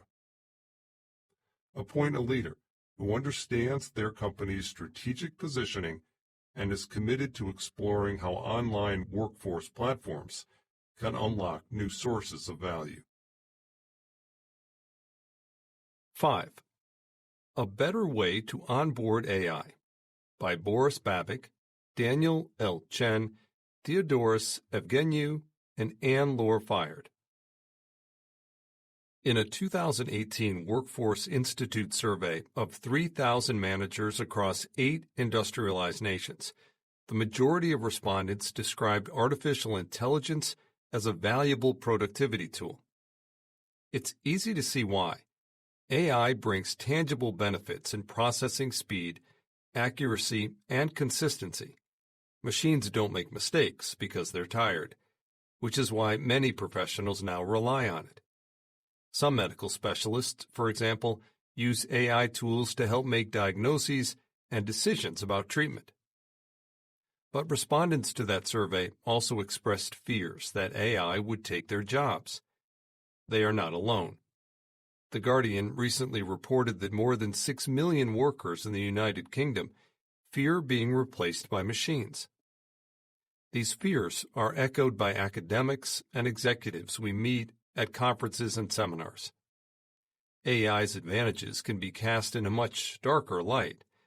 Why would humans be needed when machines can do a better job? The prevalence of such fears suggests that organizations looking to reap the benefits of AI need to be careful when introducing it to the people expected to work with it. Andrew Wilson, Accenture's CIO until January 2020, says, "The greater the degree of organizational focus on people helping AI and AI helping people, the greater the value achieved." Accenture has found that when companies make it clear that they are using AI to help people rather than to replace them, they significantly outperform companies that don't set that objective or are unclear about their AI goals, along most dimensions of managerial productivity, notably speed, scalability, and effectiveness of decision-making. In other words, just as when new talent joins a team, AI must be set up to succeed rather than to fail. A smart employer trains new hires by giving them simple tasks that build hands-on experience in a non-critical context and assigns them mentors to offer help and advice. This allows the newcomers to learn while others focus on higher-value tasks. As they gain experience and demonstrate that they can do the job, their mentors increasingly rely on them as sounding boards and entrust them with more substantive decisions. Over time, an apprentice becomes a partner, contributing skills and insight. We believe this approach can work for artificial intelligence as well. In the following sections, we draw on our own and others' research and consulting on AI and information systems implementation, along with organizational studies of innovation and work practices, to present a 4-phase approach to implementing AI. It allows enterprises to cultivate people's trust, a key condition for adoption, and to work toward a distributed human-AI cognitive system in which people and AI both continually improve. Many organizations have experimented with Phase 1, and some have progressed to Phases 2 and 3. For now, Phase 4 may be mostly a future-casting exercise, of which we see some early signs. But it is feasible from a technological perspective and would provide more value to companies as they engage with artificial intelligence. Phase 1, the assistant. The first phase of onboarding artificial intelligence is rather like the process of training an assistant. You teach the new employee a few fundamental rules and hand over some basic but time-consuming tasks you normally do, such as filing online forms or summarizing documents, which frees you to focus on more important aspects of the job. The trainee learns by watching you, performing the tasks and asking questions. One common task for AI assistants is sorting data. An example is the recommendation systems companies have used since the mid-1990s to help customers filter thousands of products and find the ones most relevant to them, Amazon and Netflix being among the leaders in this technology. More and more business decisions now require this type of data sorting. When, for example, portfolio managers, PMs, are choosing stocks in which to invest, the information available is far more than a human can feasibly process, and new information comes out all the time, adding to the historical record. Software can make the task more manageable by immediately filtering stocks to meet predefined investment criteria. Natural language processing, meanwhile, can identify the news most relevant to a company and even assess the general sentiment about an upcoming corporate event as reflected in analysts' reports. Marble Bar Asset Management, MBAM, a London-based investment firm founded in 2002, is an early convert to using such technologies in the workplace. It has developed a state-of-the-art platform called RAID, Research Analysis and Information Database, to help PMs filter through high volumes of information about corporate events, news developments, and stock movements. Another way AI can lend assistance is to model what a human might do. As anyone who uses Google will have noticed, prompts appear as a search phrase is typed in. Predictive text on a smartphone offers a similar way to speed up the process of typing. This kind of user modeling, related to what is sometimes called judgmental bootstrapping, was developed more than 30 years ago. It can easily be applied to decision-making. AI would use it to identify the choice an employee is most likely to make, given that employee's past choices, and would suggest that choice as a starting point when the employee is faced with multiple decisions, speeding up rather than actually doing the job. Let's consider this in a specific context.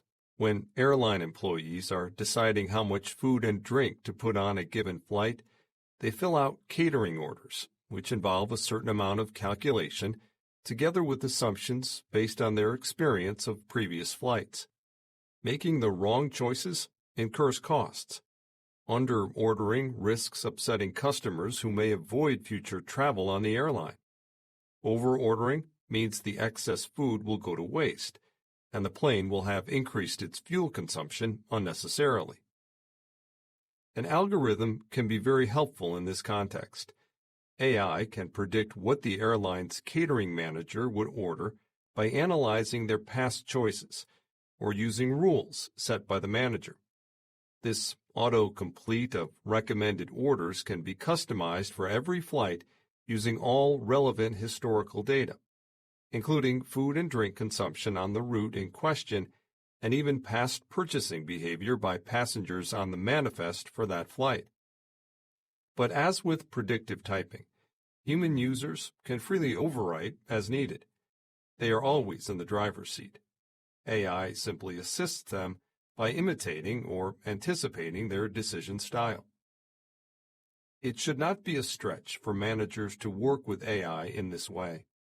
We already do so in our personal lives when we allow the autocomplete function to pre-fill forms for us online. In the workplace, a manager can, for example, define specific rules for an AI assistant to follow when completing forms. In fact, many software tools currently used in the workplace, such as credit rating programs, are already just that, collections of human-defined decision rules. The AI assistant can refine the rules by codifying the circumstances under which the manager actually follows them. This learning needn't involve any change in the manager's behavior, let alone any effort to teach the assistant. Phase 2, the monitor. The next step is to set up the AI system to provide real-time feedback. Thanks to machine learning programs, AI can be trained to accurately forecast what a user's decision would be in a given situation, absent lapses in rationality owing to, for example, overconfidence or fatigue. If a user is about to make a choice that is inconsistent with their choice history, the system can flag the discrepancy.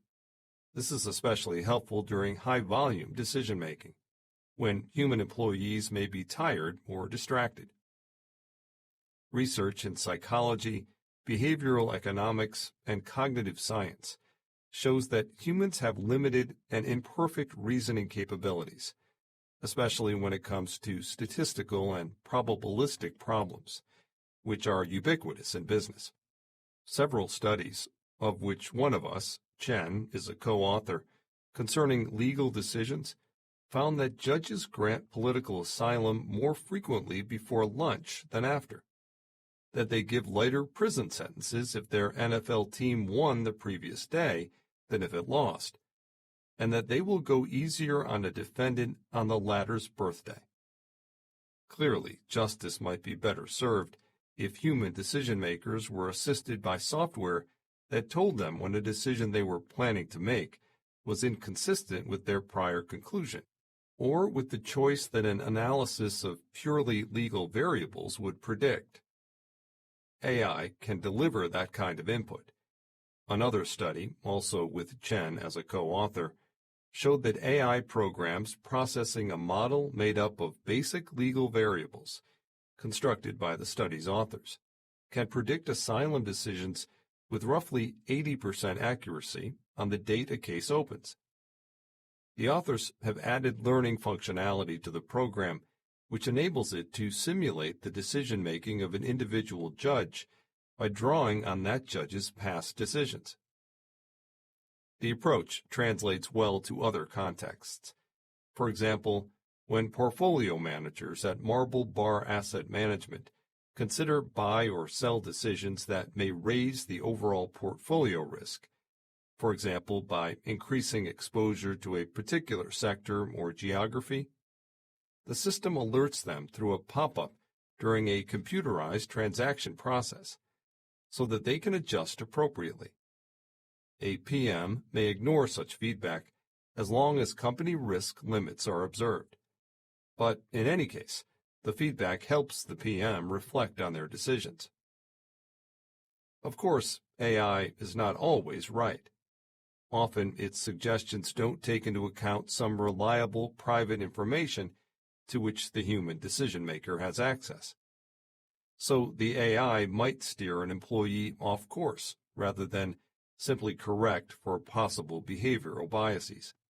That's why using it should be like a dialogue in which the algorithm provides nudges according to the data it has, while the human teaches the AI by explaining why they overrode a particular nudge. This improves the AI's usefulness and preserves the autonomy of the human decision-maker. Unfortunately, many AI systems are set up to usurp that autonomy. Once an algorithm has flagged a bank transaction as possibly fraudulent, for example, employees are often unable to approve the transaction without clearing it with the supervisor or even an outside auditor. Sometimes undoing a machine's choice is next to impossible, a persistent source of frustration for both customers and customer service professionals. In many cases, the rationale for an AI choice is opaque, and employees are in no position to question that choice, even when mistakes have been made. Privacy is another big issue when machines collect data on the decisions people make. In addition to giving humans control in their exchanges with AI, we need to guarantee that any data it collects on them is kept confidential. A wall ought to separate the engineering team from management. Otherwise, employees may worry that if they freely interact with the system and make mistakes, they might later suffer for them. Also, companies should set rules about designing and interacting with AI to ensure organizational consistency in norms and practices. These rules might specify the level of predictive accuracy required to show a nudge or to offer a reason for one, criteria for the necessity of a nudge, and the conditions under which an employee should either follow the AI's instruction or refer it to a superior rather than accept or reject it. To help employees retain their sense of control in Phase 2, we advise managers and systems designers to involve them in design. Engage them as experts to define the data that will be used and to determine ground truth. Familiarize them with models during development, and provide training and interaction as those models are deployed. In the process, employees will see how the models are built, how the data is managed, and why the machines make the recommendations they do. When AI loses its way. In 2016, investigative newsroom ProPublica published an expose of a risk prediction AI program known as Compass, which judges in southern Florida use to determine a defendant's likelihood of reoffending within a specified time period. The algorithm underlying Compass is held as a trade secret by its manufacturer, Northpoint, now Equivant, which means that we don't know how Compass generates its predictions, nor do we have access to the data the algorithm is trained on, so we cannot even inquire into its rationale. When it was reported that the algorithm produces disparate outcomes across race, Compass immediately became a leading example of why people cannot trust AI. If businesses want employees to adopt, use, and ultimately trust AI systems, it will be important to open up the black box, to the extent legally possible, to those who are expected to engage with the technology. As Richard Socher, the chief scientist at Salesforce, put it, if businesses use AI to make predictions, they owe humans an explanation as to how the decisions are made. Phase 3, the coach. In a recent PwC survey, nearly 60% of respondents said that they would like to get performance feedback on a daily or a weekly basis. It's not hard to see why. As Peter Drucker asserted in his famous 2005 Harvard Business Review article, Managing Oneself, people generally don't know what they are good at. And when they think they do know, they are usually wrong. The trouble is that the only way to discover strengths and opportunities for improvement is through a careful analysis of key decisions and actions. That requires documenting expectations about outcomes and then, 9 months to a year later, comparing those expectations with what actually happened.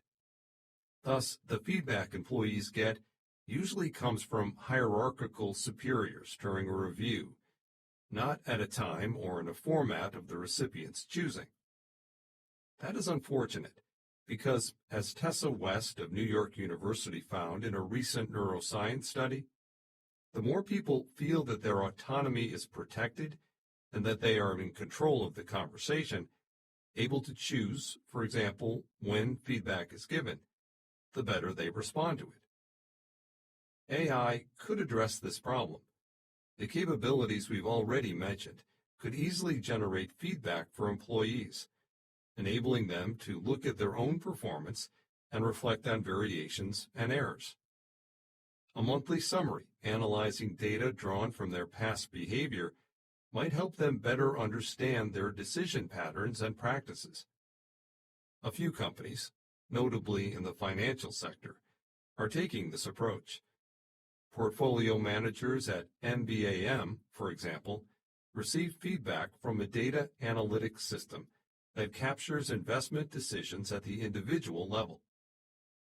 The data can reveal interesting and varying biases among PMs. Some may be more loss-averse than others, holding on to underperforming investments longer than they should. Others may be overconfident, possibly taking on too large a position in a given investment.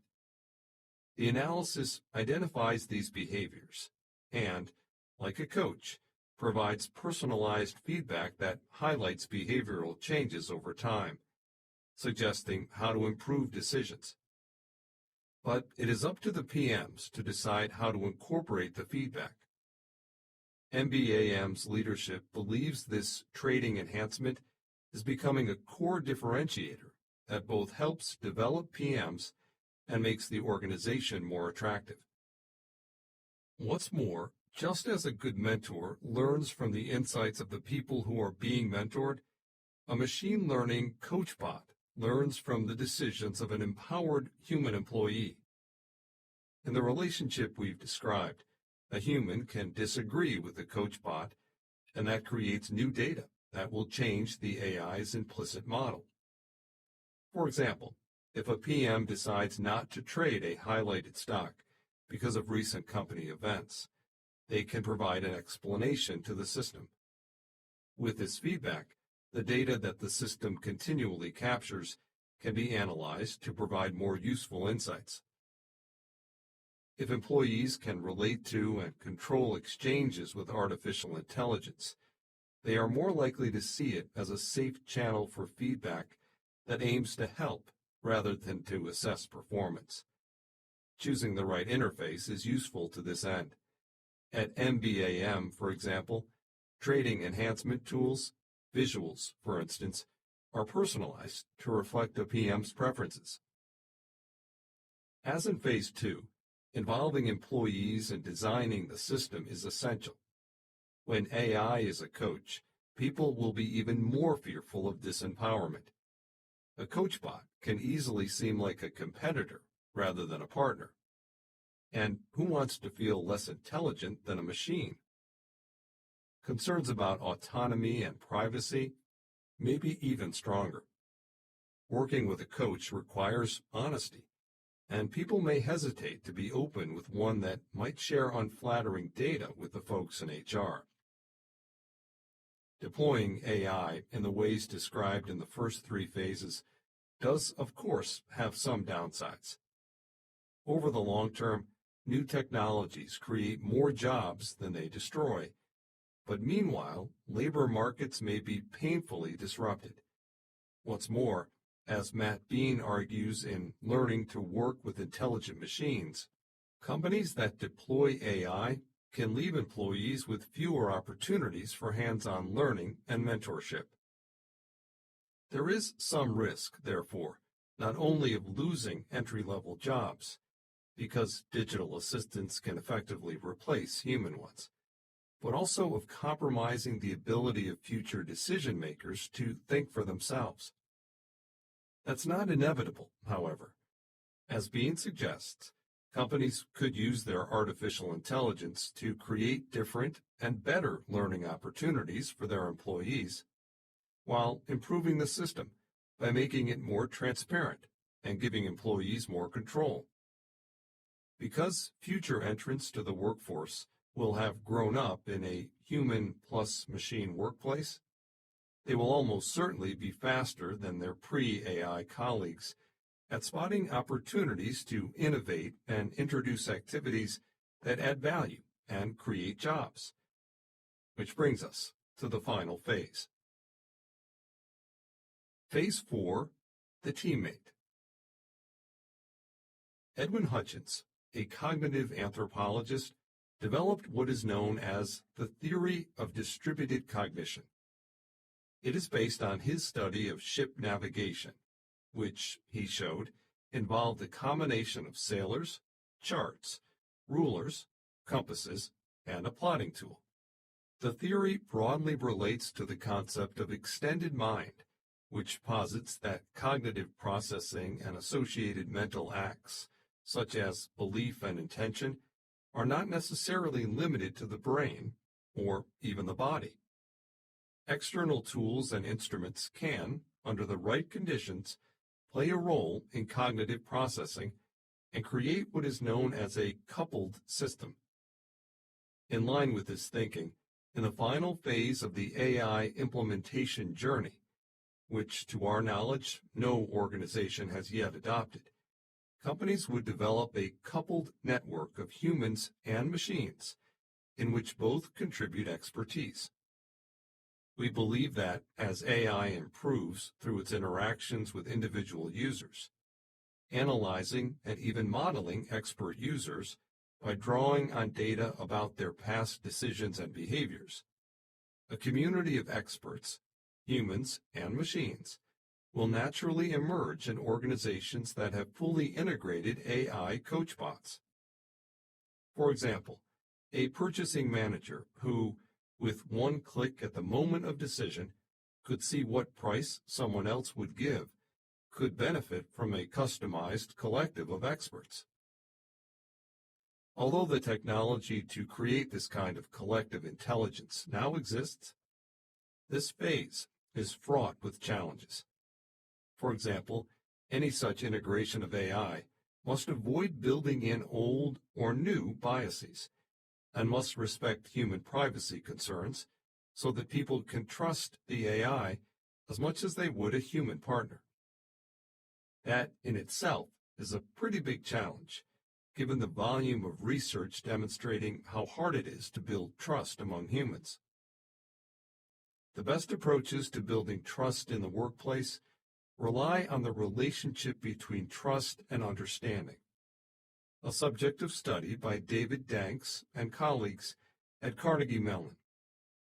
According to this model, I trust someone because I understand that person's values, desires, and intentions, and they demonstrate that they have my best interests at heart.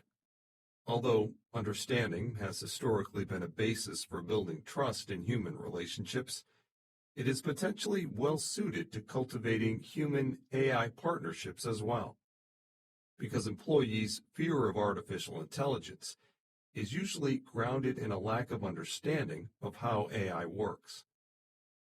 In building understanding, a particular challenge is defining what explanation means, let alone good explanation. This challenge is the focus of a lot of research. For example, one of us, Evgeny, is working to open up machine learning black boxes by means of so-called counterfactual explanations. A counterfactual explanation illuminates a particular decision of an AI system.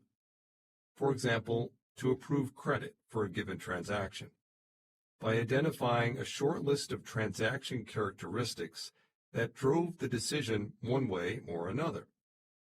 Had any of the characteristics been different or counter to the fact, the system would have made a different decision.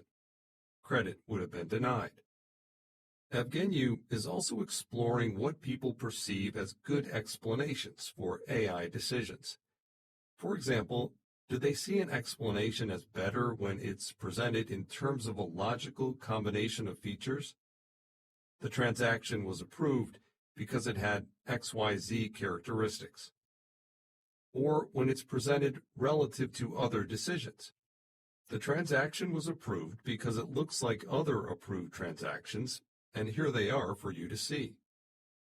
As research into what makes AI explainable continues, AI systems should become more transparent, thus facilitating trust.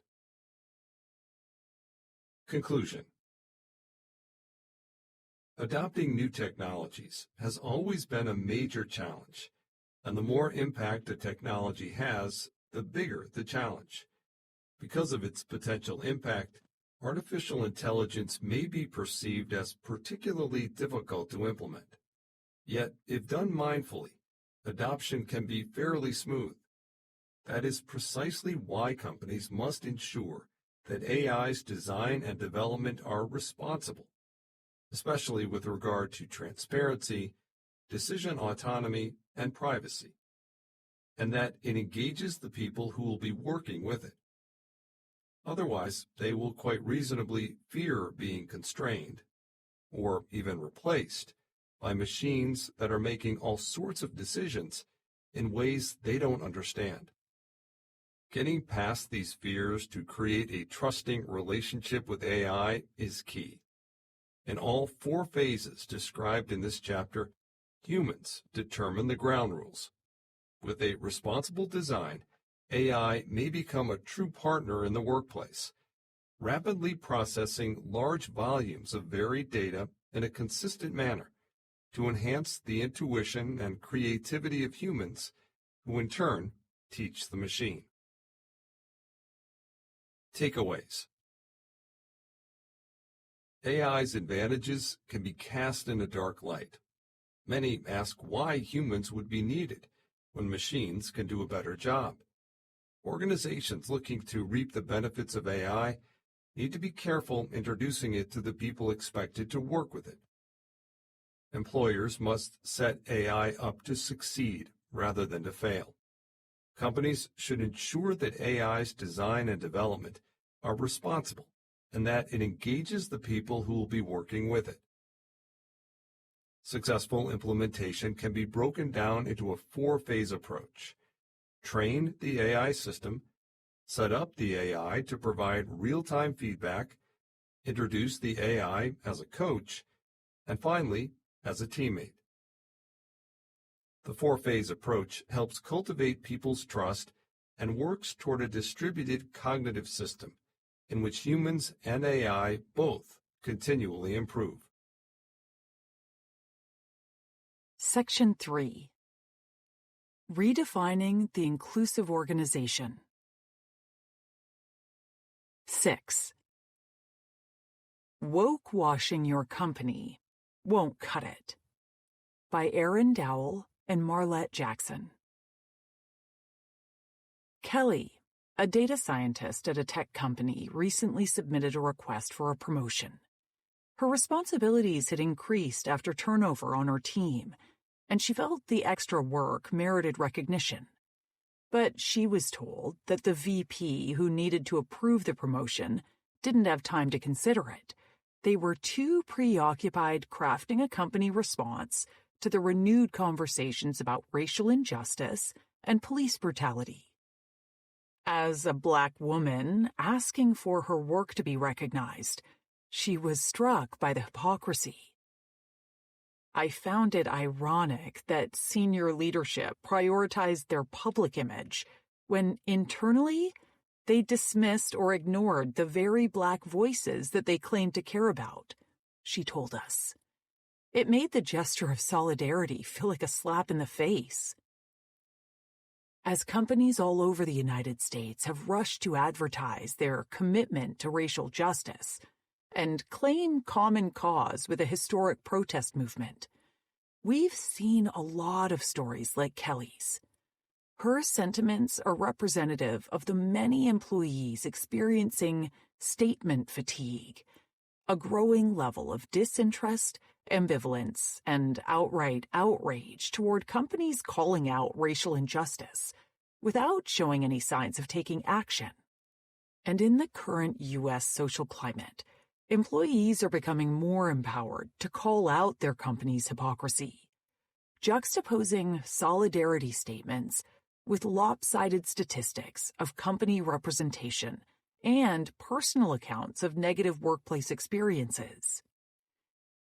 While many companies are speaking out because they know the costs of silence are high, they're discovering that the costs of woke washing, appropriating the language of social activism into marketing materials, for instance, can be high too. Organizations such as Whole Foods, Pinterest, and Adidas have all seen public complaints from current and former employees that corporate statements of solidarity glossed over internal inequities. For many workers, such statements from executive leadership underscore how the same leaders who rally for Black lives have fallen short when it comes to addressing these problems.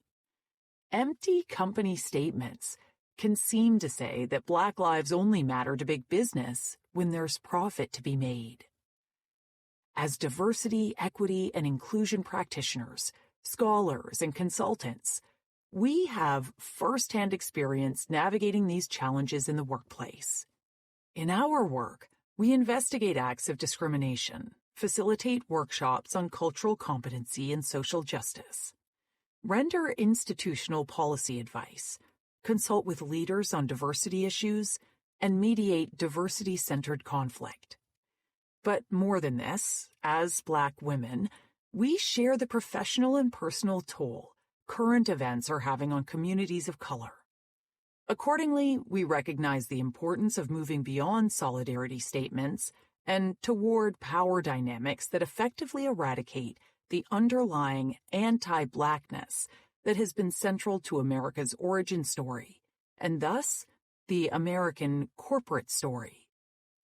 We'll tell you right now, while statements of solidarity are a starting point, we are at a critical juncture as a nation, and the moment demands more. Diversity and inclusion efforts on a collision course with the Black Lives Matter movement have jointly arrived at the corporate table demanding justice. But how, exactly, can companies show that they're committed to just change? They can start by 1. Prioritizing and assessing corporate accountability. 2. Committing to corporate structural evolution. And 3. Realigning the power dynamic between the organization and its employees, providing employees more agency to drive company culture. To assist organizations in this time of transition, we've put together a blueprint for corporate social justice, a playbook of what executives can do to foster anti-racism at the organizational, leadership, and individual level. Organizational accountability. Create a data-driven action plan. Because many corporate solidarity statements focus on operational change at the organizational level, it's necessary to first discuss what accountability should look like in the social justice context. When articulating next steps, organizations must consider that this accountability is multifaceted. We draw here from the work of Al-Nur Ibrahim, Professor of Management in the Fletcher School of Law and Diplomacy, who focuses on the accountability challenges faced by organizations of various types. Professor Ibrahim provides 4 tenets that are highly applicable to mapping next steps for organizational accountability. Transparency. As companies determine what their social justice course of action should look like, transparency regarding the details and the outcome are essential for winning employee trust. Start by engaging in diligent research to identify how your company's social justice goals can be met and making these findings available for review.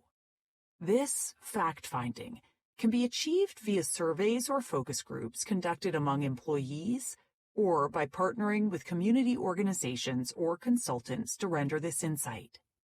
This qualitative data will serve as the foundation of a new relationship between the C-suite and employees, a critical dynamic in the push for organizational social justice, and ensure that employee voices, particularly Black employee voices, are heard on the cultural issues impeding organizational social justice. This open process makes room for a more inclusive environment with meaningful data at its core. Justification.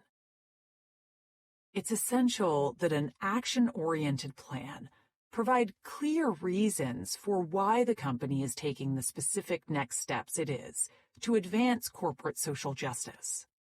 This justification should include research-based support for options the organization will pursue, as well as those the organization has declined to explore further. Again, relying on the data here makes this a much easier task.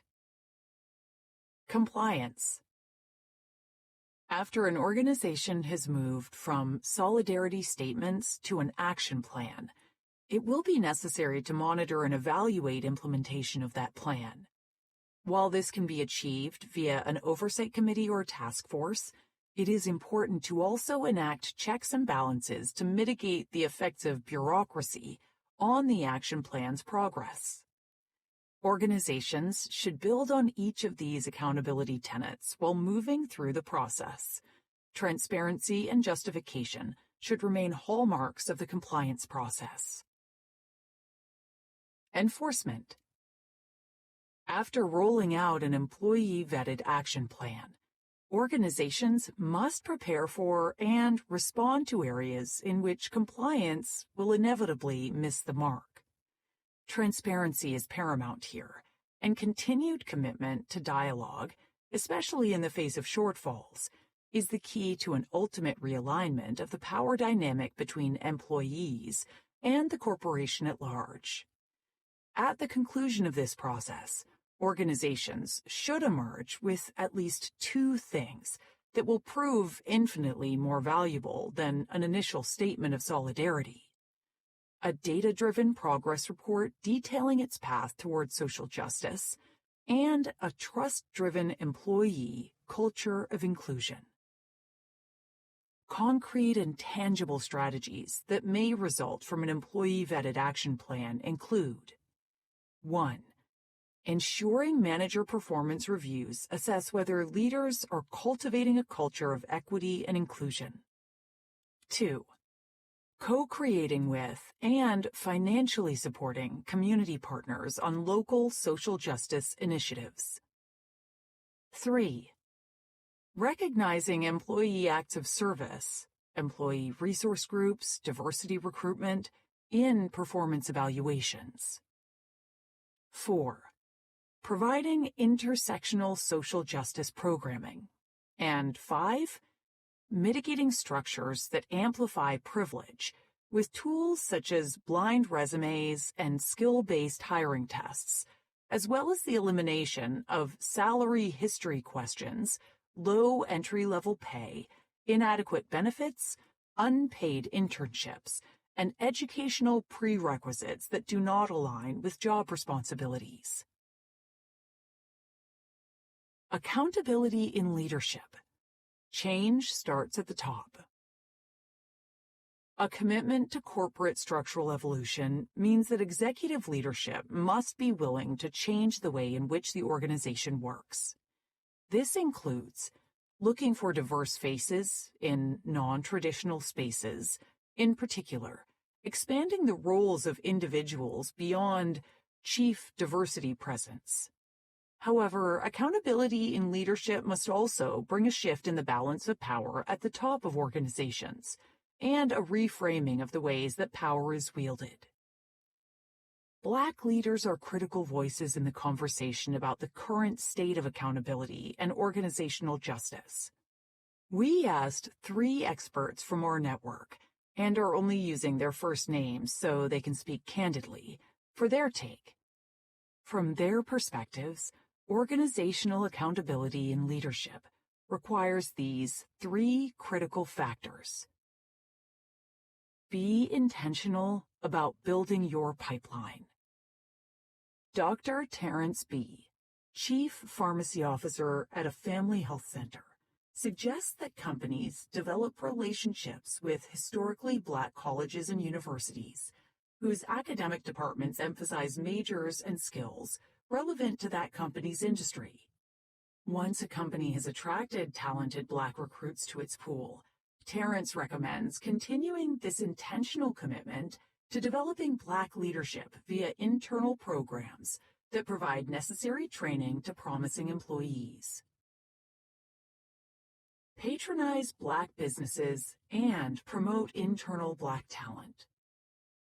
Externally, companies can patronize Black businesses and invest in Black entrepreneurs through exposure acceleration and contracts, says Danny A., Vice President of Tech Diversity and Inclusion at a Fortune 500 software company. Internally, organizations should have people of color on their boards. The progression of Black employees typically gets them to supervisory roles, but elevation to senior management is much less likely. It signals to Black employees that you can handle the base operations, but I don't want you in my boardroom. Danny notes that the role that affinity bias plays in this trend, adding that often executive leadership decides that someone who looks like me is someone I think should be in this role. Leverage your growing social justice toolkit to navigate the future. Christine M., a global operations professional at a major social network, notes that companies attack areas of social injustice, diversity, and inclusion, like a game of whack-a-mole, reactively addressing specific concerns as they come, with no lasting impact. By optimizing the skills and resources discussed here, companies can be better positioned to think proactively in order to drive sustainable change.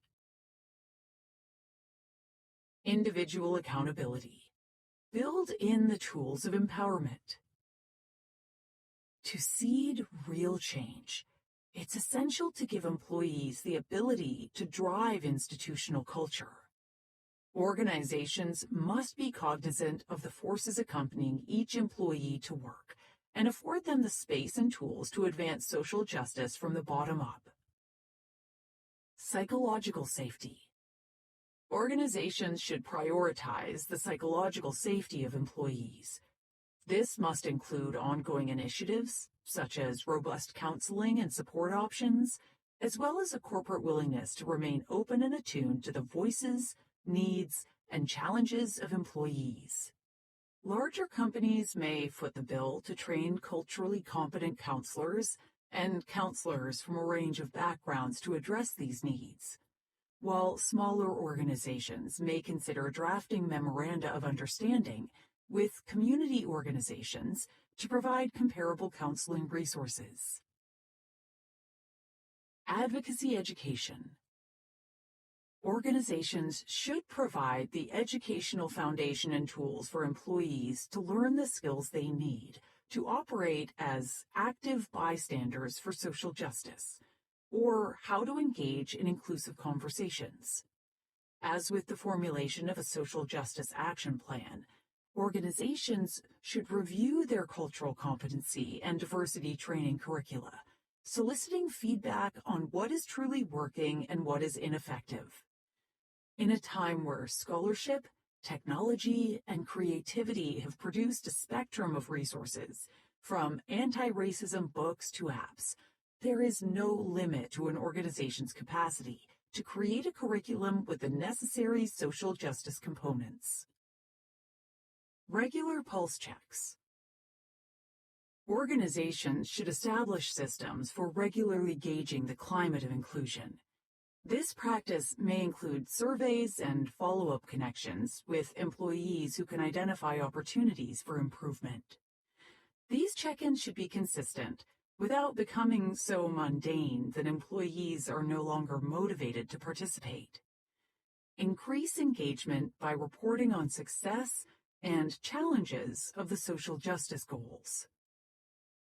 Fostering organizational justice will require a deep institutional commitment at the industrial, executive, and individual level. Organizations must be cognizant of the fact that the current outcry for justice is not ephemeral or confined to social media. It is the culmination of decades of advocacy and centuries of discrimination, and as such, consumers are no longer willing to let organizations squander those efforts.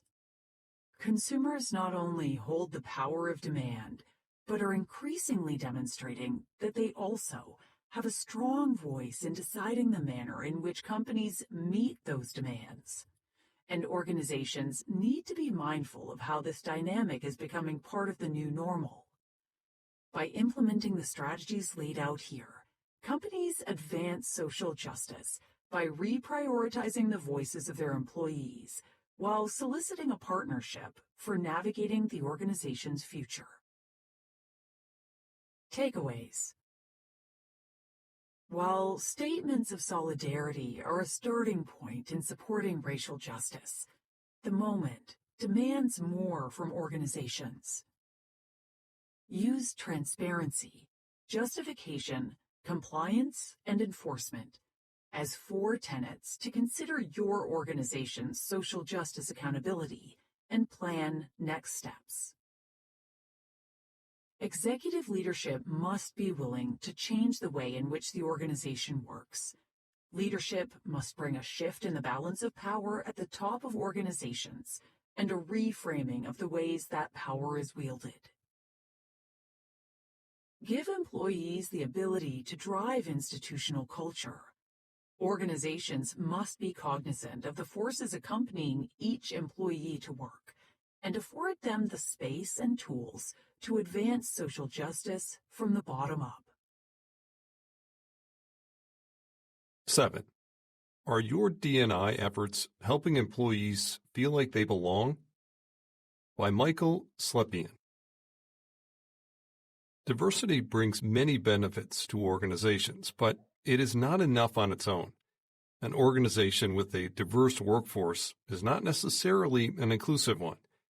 Diversity efforts now often fall under the banner of diversity and inclusion for this reason. But new research in a forthcoming issue of Social, Psychological, and Personality Science shows that inclusion may also fall short because it does not necessarily lead to a sense of belonging. Employees may feel they don't belong for any number of reasons, but in each case the result is the same. What researchers term as an identity threat, defined as any situation that makes salient that one is different from others. Identity threats can range from trivial to troubling. Consider the manager who talks to her low-wage employees about upcoming international travel plans, or the coworker who expresses surprise that a black colleague doesn't conform to a stereotype. My colleague Drew Jacoby Senghor and I set out to understand the impacts of identity-threatening situations like these that people experience on a regular basis. We recruited 1,500 individuals who spanned a range of identities, including women working in male-dominated fields, people from multiple racial groups, LGBTQ-identifying individuals, as well as people with a range of ideologies, cultures, socioeconomic backgrounds, education levels, family environments, and current hardships. The extent of diversity that we examined is rare for research in the diversity space, which typically focuses on a limited set of identities, and often one at a time. Instead, we examined experiences with identity threat that transcend specific identities and contexts, allowing us to make conclusions about diversity issues in general rather than just particular kinds of diversity. We asked our participants whether they recently experienced identity-threatening situations, and they reported that they had many such experiences, an average of 11 in a week. When we probed further, we found that encountering identity-threatening situations was associated with feeling less included and also reduced belonging. But importantly, these were two very different experiences. We found that across a diverse set of identities and situations, a sense of exclusion was associated with negative emotion, but it was feeling like one did not belong that had a more pernicious effect. When employees felt like they didn't belong in the workplace, they felt like they couldn't be themselves at work. When employees feel they can't be their authentic self at work, they have lower workplace satisfaction, find less meaning in their work, and have one foot out the door. With good reason, organizations often focus on inclusion in their diversity initiatives, but efforts toward inclusion that do not foster belonging can backfire. In a follow-up study, we asked employees about their interactions with their teammates and supervisors.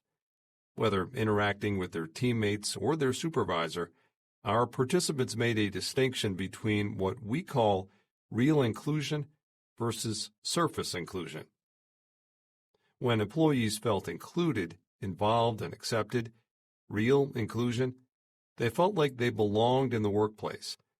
When employees felt like others asked for their input only because they were supposed to, or sought their opinion as someone who can represent their social group, surface inclusion, they felt like they belonged less. When being included for surface-level reasons, such as seeking a minority opinion, people can feel singled out on the basis of their demographics. This reduced sense of belonging works directly against inclusion efforts. What can managers do? First, recognize but don't overemphasize differences. it is now clear that a colorblind approach does not effectively manage diversity in the workplace. Colorblind policies can leave employees feeling ignored. On the other side of the spectrum, a multicultural approach that focuses on emphasizing and celebrating people's differences can too easily slide into unintentional endorsement of stereotypes and expectancies for specific differences between groups. Organizations must strike a middle ground that allows minority members to feel included while not feeling singled out. This middle ground recognizes that people want their social groups to be included in the conversation, but they do not want to be individually included solely on the basis of their category memberships. Second, managers should focus on the creation of identity-safe environments. Addressing underrepresentation at different leadership levels takes time, but managers today can focus on creating environments that demonstrate a value for individuals from underrepresented backgrounds and demographics. Managers should survey their employees' experiences to best understand what this should look like in their workplace and how this might be implemented, for example, in a team-based core values exercise. But critically, the burden of this task must not be placed on minority members, as this would only serve to single them out. What is acceptable behavior in the workplace? How can the organization speak to diverse audiences and consumers? Do not only look to minorities to answer these questions. Instead, include everyone in the conversation. The solution is to make all employees feel heard and not single out only minority individuals, or expect them to always take the lead on diversity questions. Third, feelings of support and being valued are critical. Our study found that employees regarded organizational inclusion efforts as more surface level than real when they did not feel respected, valued, or supported by the organization. And so, it is important that employees feel that support systems are available to them at the broader organizational level. Leaders must create environments where employees feel comfortable speaking up when they see something that does not seem inclusive. Formal channels should allow employees to connect with leaders and mentors, and managers would be wise to listen to recommendations from HR and employee relations representatives for best practices when it comes to reporting concerns. Employees need to feel their concerns are heard rather than dismissed or diminished. Finally, the framing of inclusion attempts influences perceptions of sincerity. When it comes to the organization as a whole, inclusion should absolutely focus on different social groups and increasing representation. But when it comes to the day-to-day, inclusion efforts should be focused more on the individual than the social group they represent. Managers should include and reach out to employees from underrepresented backgrounds, but the framing of these appeals and communications is critical. Rather than treating an employee as a representative of people like them, instead consider their unique experiences and frame requests for input along these lines. Perhaps an employee has been in a different industry, has a unique job history, or currently has a project that requires unique forms of support. The secret to making employees feel included is getting to know the people on your team as individuals. A leftover vestige from colorblind approaches to diversity management is a tendency to value homogeny and to seek sameness. A team with a homogeneous set of viewpoints will come to a decision smoothly, but often too smoothly, overemphasizing shared perspectives and overlooking critical details or opportunities for innovation. Sameness is not an asset. Learning about individuals' unique strengths and unique experiences, and openly recognizing them for these, is what leads employees to feel valued and respected. This is what enables going beyond surface-level inclusion in favor of real, individual-based inclusion. Inclusion efforts may be well-meaning, but without a backbone of support and respect, they may seem less than genuine. People want their social group to be included and their individual self to belong. These are two different things. Managers can hit both targets when diversity initiatives do consider social identity, but inclusion initiatives focus on the individual. Managers should not only signal that a social identity is valued, but also that the individual is valued as a person, not just on the basis of the social group they represent. Support and recognition from coworkers, particularly those in leadership positions, foster feelings of inclusion and belonging. Takeaways. A diverse workforce brings many benefits to organizations, but being diverse does not necessarily mean it is inclusive. And inclusion may fall short because it does not necessarily lead to a sense of belonging. What can managers do? Recognize but don't overemphasize differences. A colorblind approach does not effectively manage diversity in the workplace and can leave employees feeling ignored. Managers should focus on the creation of identity-safe environments. Leaders must create environments where employees feel comfortable speaking up when they see something that does not seem inclusive. While inclusion efforts should absolutely center on different social groups and increasing representation, these efforts should be focused more on the individual than on the social group they represent. This is the tightrope that leaders must walk. Section 4. The Purpose-Driven Organization. 8. Social Impact Efforts that Create Real Value by George Serafeim. Until the mid-2010s, few investors paid attention to environmental, social, and governance (ESG) data, information about companies' carbon footprints, labor policies, board makeup, and so forth. Today, the data is widely used by investors. Some screen out poor ESG performers, assuming that the factors that cause companies to receive low ESG ratings will result in weak financial results. Some seek out high ESG performers, expecting exemplary ESG behaviors to drive superior financial results, or wishing, for ethical reasons, to invest only in green funds. Other investors incorporate ESG data into fundamental analysis, and some use the data as activists, investing and then urging companies to clean up their acts. It's an open question whether ESG issues will remain as salient to investors during a global pandemic and the associated economic challenges. But my bet is that they will. That's because companies are likely to be more resilient in the face of unexpected shocks and hardships, if they are managed for the long term and in line with societal megatrends, such as inclusion and climate change. Indeed, in the opening weeks of global bear markets following the spread of COVID-19, most ESG funds outperformed their benchmarks. And when colleagues and I looked at data for more than 3,000 firms between late February and late March 2020, when global financial markets were collapsing, we found that the ones the public perceived as behaving more responsibly had less negative stock returns than their competitors.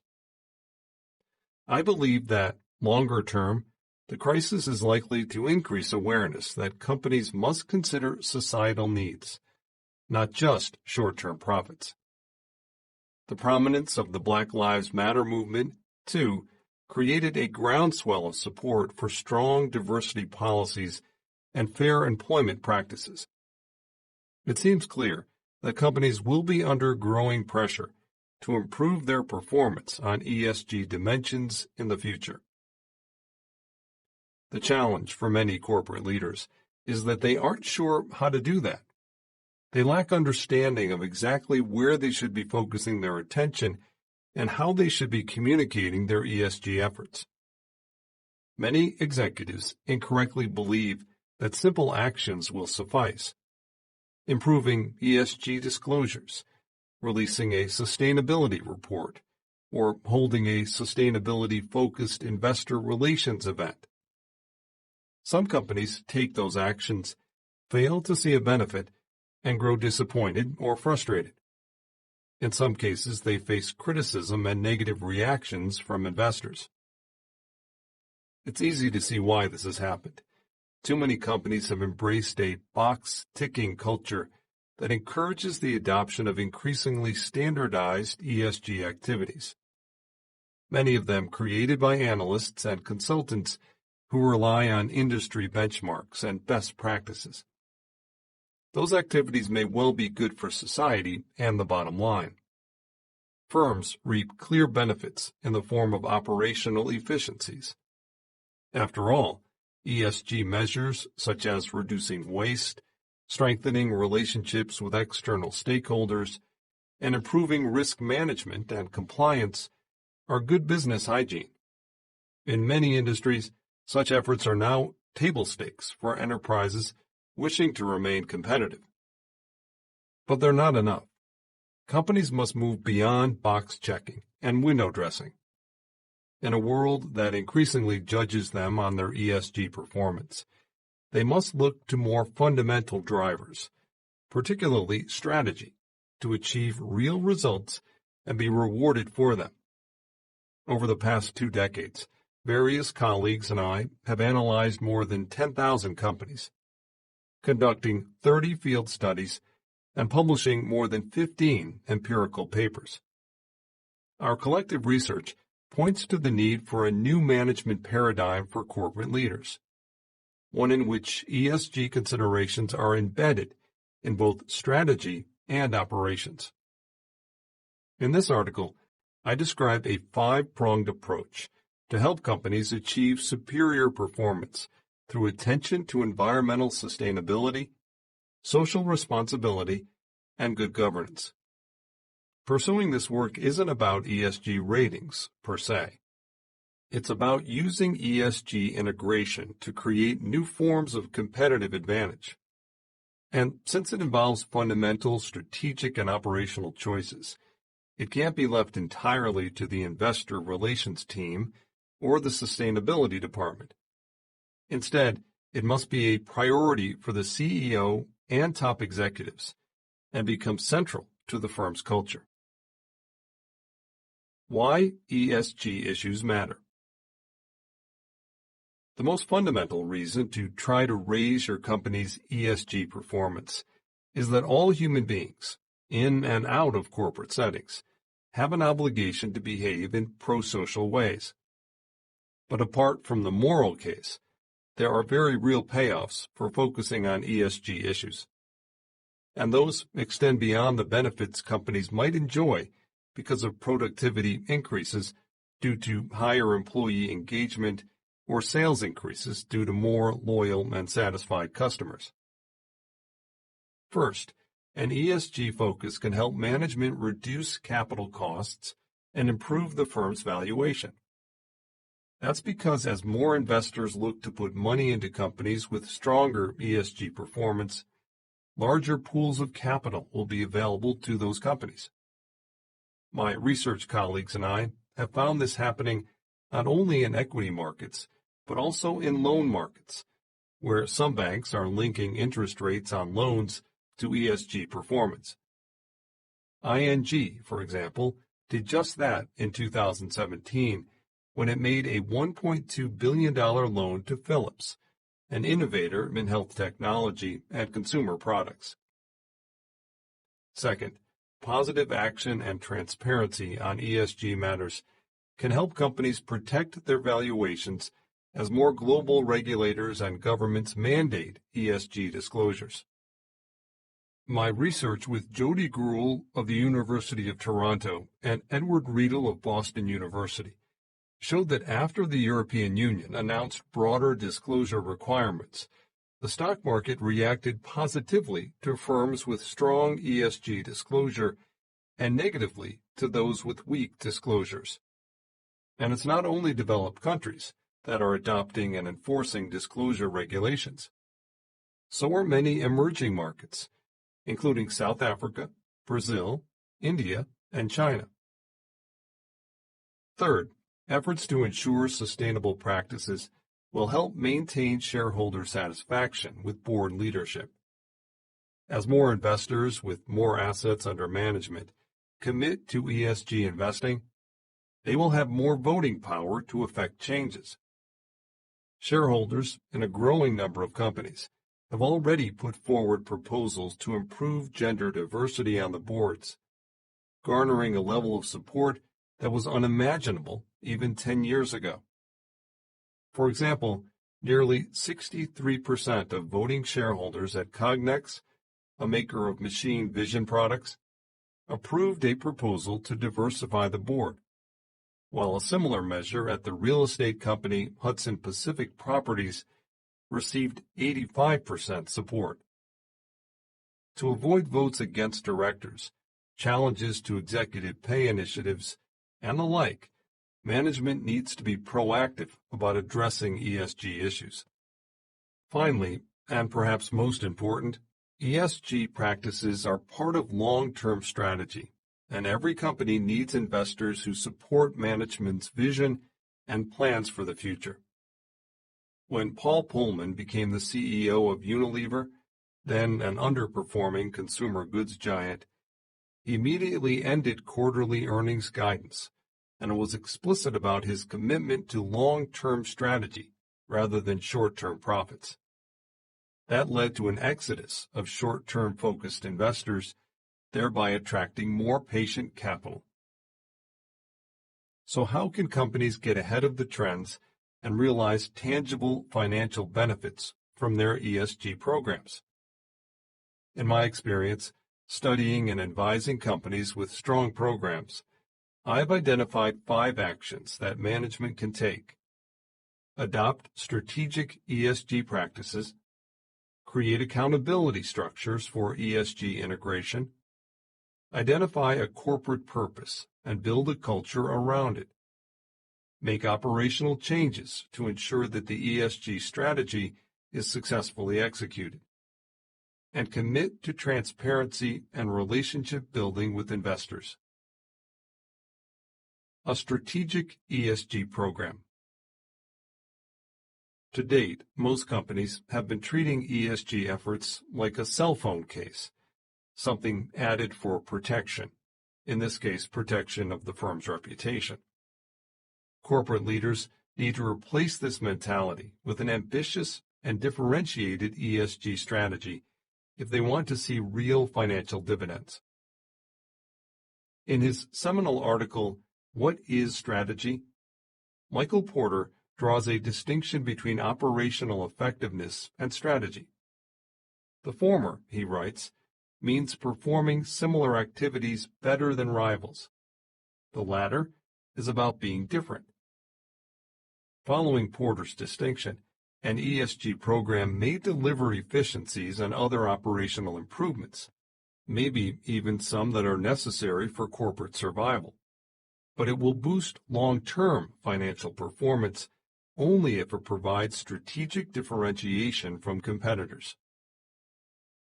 For example, some companies implement environmental, water, or waste management systems in order to operate more efficiently. Although such systems would be included in ESG ratings, few if any companies would expect to establish a competitive advantage simply by adopting them. Typically, competitors can quickly follow suit and acquire similar systems.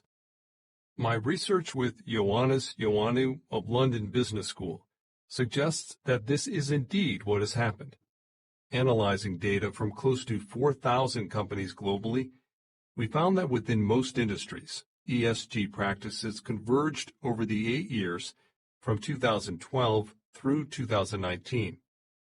In other words, firms are increasingly engaging in the same sorts of sustainability and governance activities, and thus failing to differentiate themselves strategically. To outperform their competitors, companies need to find approaches that are more difficult to imitate.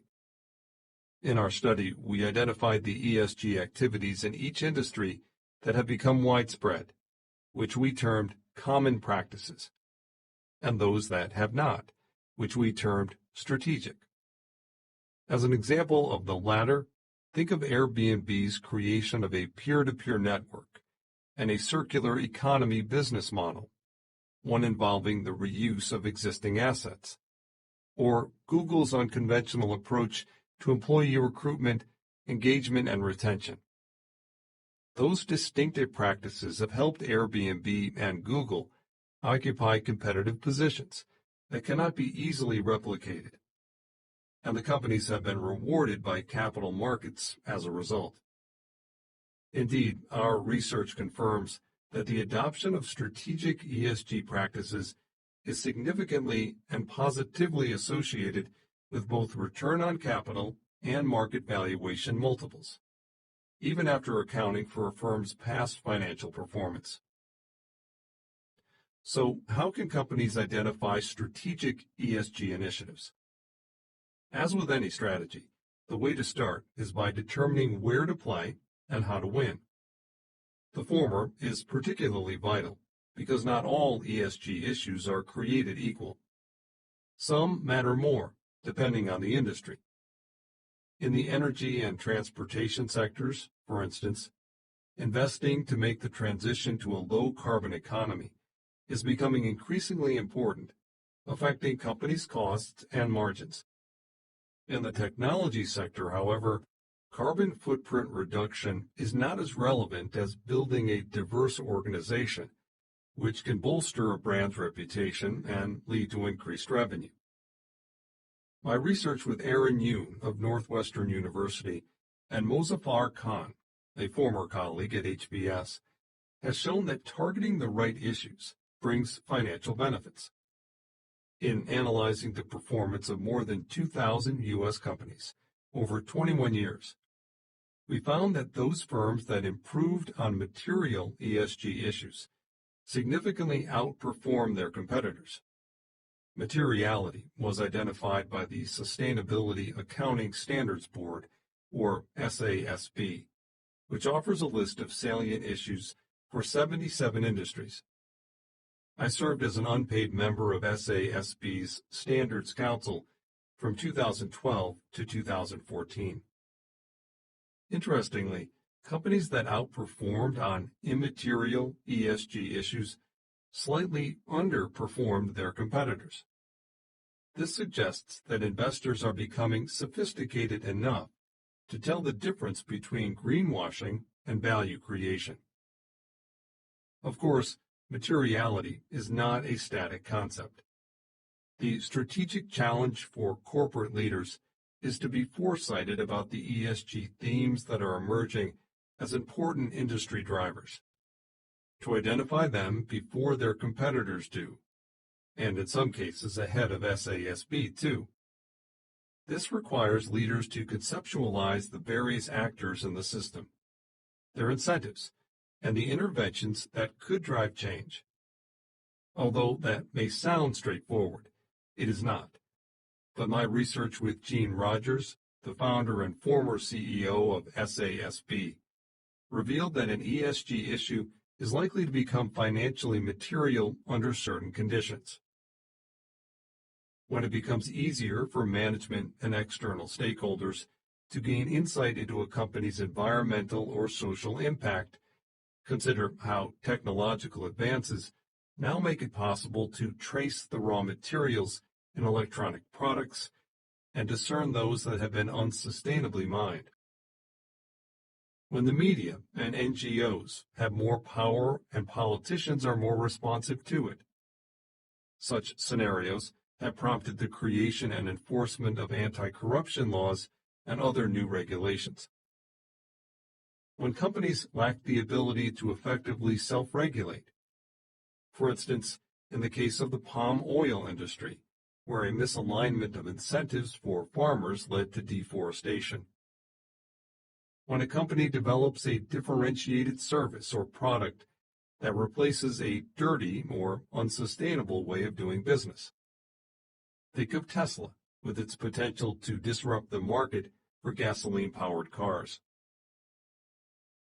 IKEA is one company that has mapped out a strategic ESG program, transforming itself in response to accelerating environmental degradation. It has introduced various product, service, and process innovations to move away from its traditional retailing of inexpensive furniture that customers often discard quickly. It recently entered the home solar and energy storage business, which grew by 29% in 2019. And while most competitors are focusing on using materials more efficiently or trying to find ways to recycle products after they have been designed, IKEA has launched an effort to completely rethink product design. The aim is to create products that can be reused, refurbished, remanufactured, or recycled, thereby extending their lifespan. Moreover, IKEA products will be modularized to make them easy to dismantle and reuse as raw materials when they're no longer functional. Although this process will take years, the firm will most likely emerge as a circular economy leader as more regulatory, consumer, and brand pressures force companies to compete on products with better environmental credentials. While IKEA's strategy involves moving away from wasteful practices, other firms have found that strategic reviews can identify ways to differentiate by leaning into positive impact.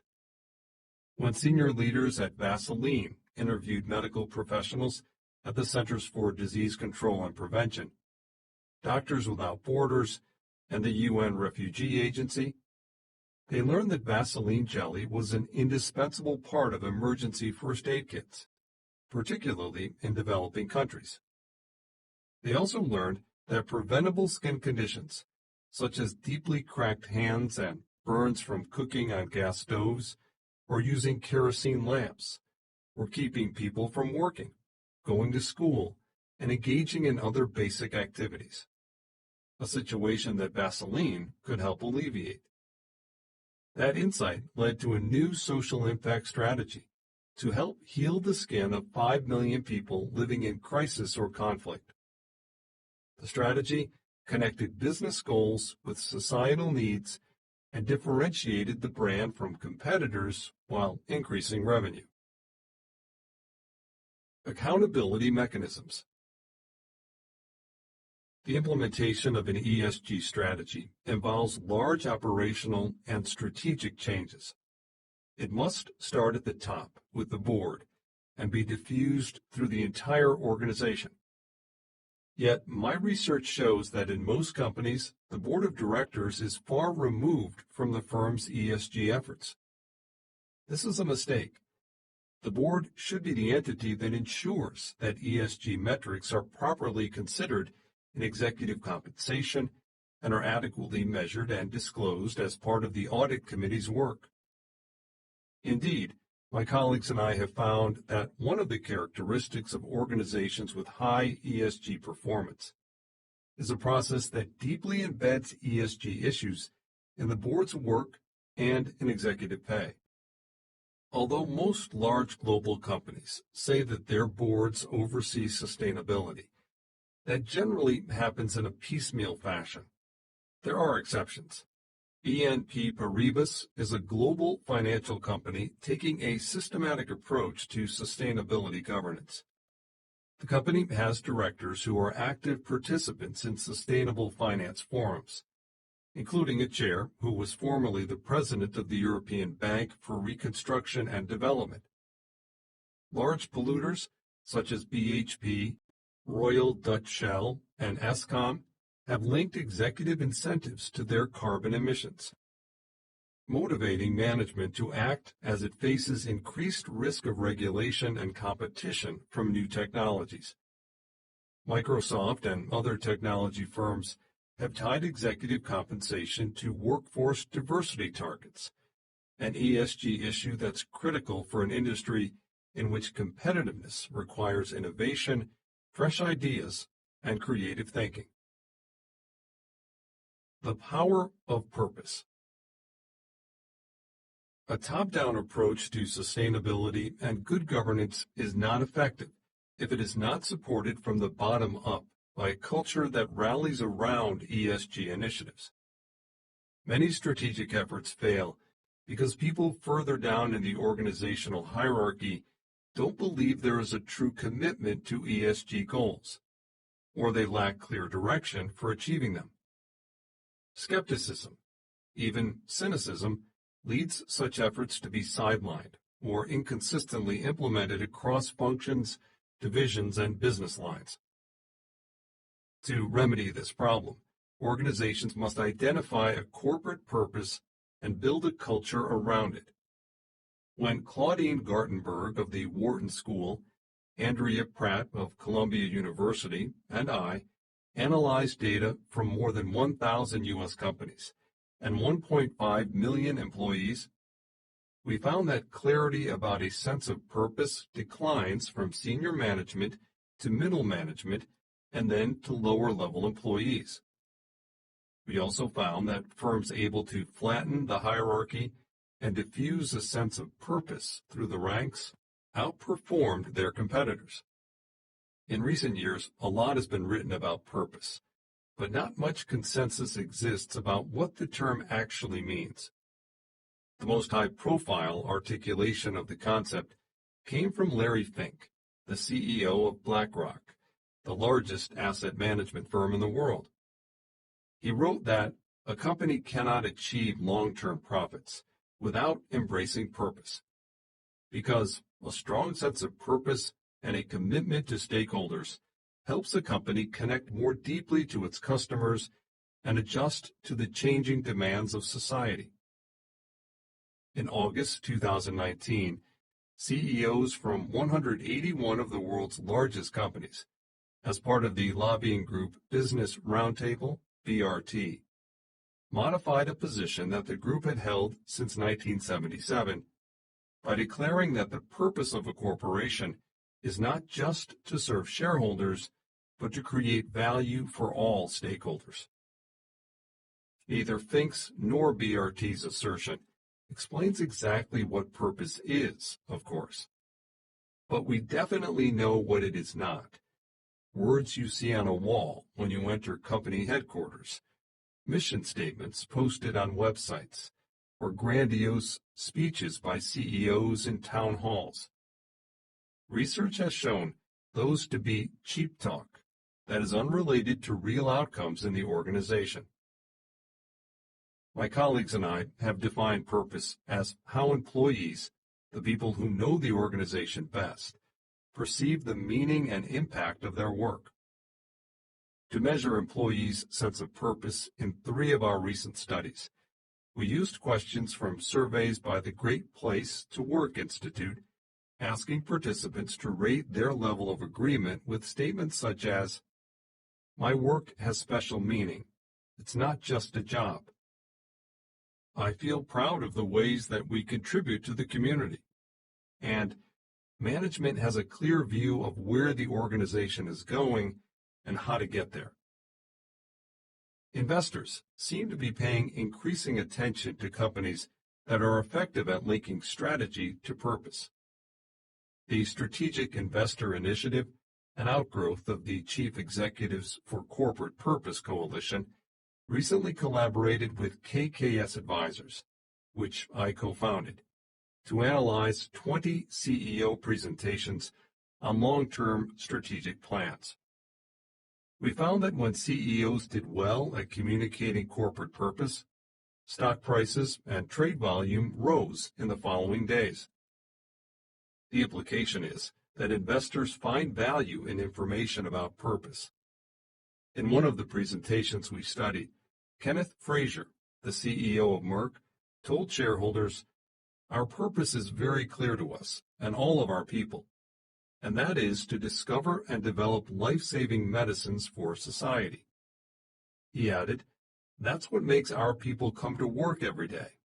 It's what makes them make the tremendous commitment that gives them the willingness to make the discretionary effort." For some companies, defining their purpose means leaving money on the table, at least in the short term. This is the case with automakers that are transitioning away from carbon-emitting gas-powered cars and moving toward electric vehicles, which are more eco-friendly, but less profitable. The good news, though, is that we're seeing more examples proving that a long-term trade-off between profits and sustainability is not necessary, given that companies can redesign how they generate revenue. Consider Philips Lighting, which has shifted from selling light bulb products with limited lifespans to selling lighting as a sustainable service. Customers pay for the light they use rather than investing in the physical assets, while Philips retains ownership of all lighting equipment and takes it back when it's suitable for recycling or upgrading. Commitment to a purpose will also push companies to sometimes undertake initiatives that might not pencil out in P&L terms. Fraser described such an initiative when he spoke about Merck's effort to develop an Ebola vaccine. It would have been impossible to say, "We won't go there because we don't see a robust commercial market." And I think that's part of what we are talking about in terms of having a purpose-driven organization. As more companies work to articulate their purpose and build a culture that fully embraces it, we will learn more about what ensures success. However, my research with Gartenberg already points to 3 key conditions: an intentional strategy to grow leaders within the organization, resulting in the promotion of internal candidates to the CEO role, fair compensation structures, in which the ratio of CEO pay to median worker pay is not extreme for the industry, and careful execution of mergers and acquisitions to avoid culture clashes. Though the reasons aren't fully understood, the research suggests that externally hired CEOs and companies with more acquisitions need to work harder to create a sense of purpose. Operational changes. In studying firms that have successfully implemented an ESG strategy, I've noticed that they tend to pass through 3 phases: efforts to reduce risk and ensure compliance with environmental regulations and other laws, efforts to improve operating efficiency, and efforts to innovate and grow. To achieve this evolution, exemplary firms usually start by centralizing ESG activities, which is helpful for moving from a focus on risk and compliance to a focus on operating efficiency. But to reach the innovation and growth stage, companies need to decentralize ESG activities and empower corporate functions to take responsibility for them. This is true in terms of distributing power from the C-suite to middle management, but it's also true at the board level. Initially, a board needs to set up a separate sustainability committee, but at the 3rd stage, it will typically reallocate responsibilities to pre-existing board committees, audit, nomination, and so forth. Of course, decentralization requires appropriate support mechanisms. For example, the chemicals company, Solvay, developed a tool to assess the environmental impact of each of its product applications.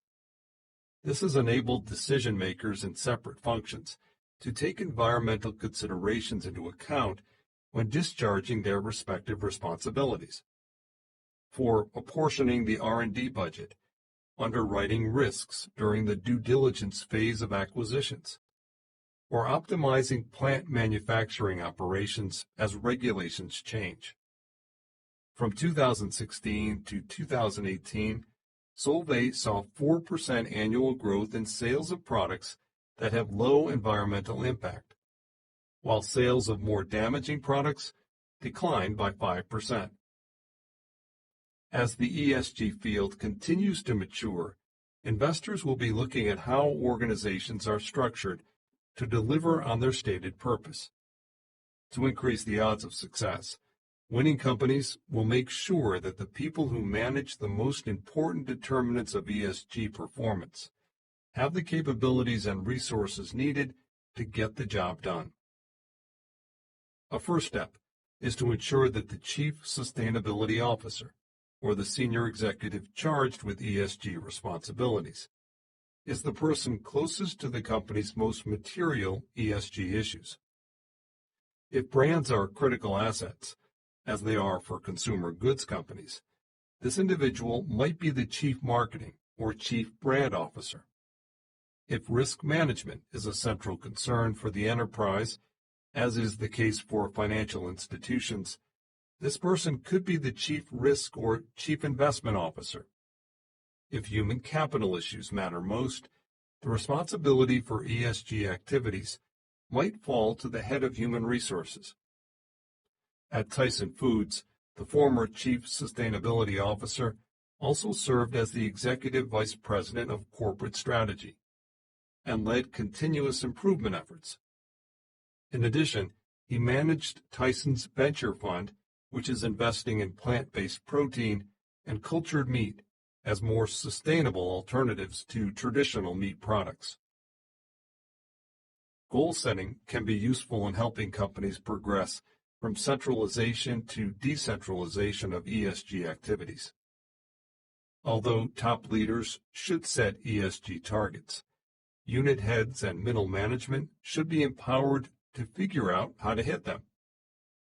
Paradoxically, audacious targets are more likely to be met than modest ones are.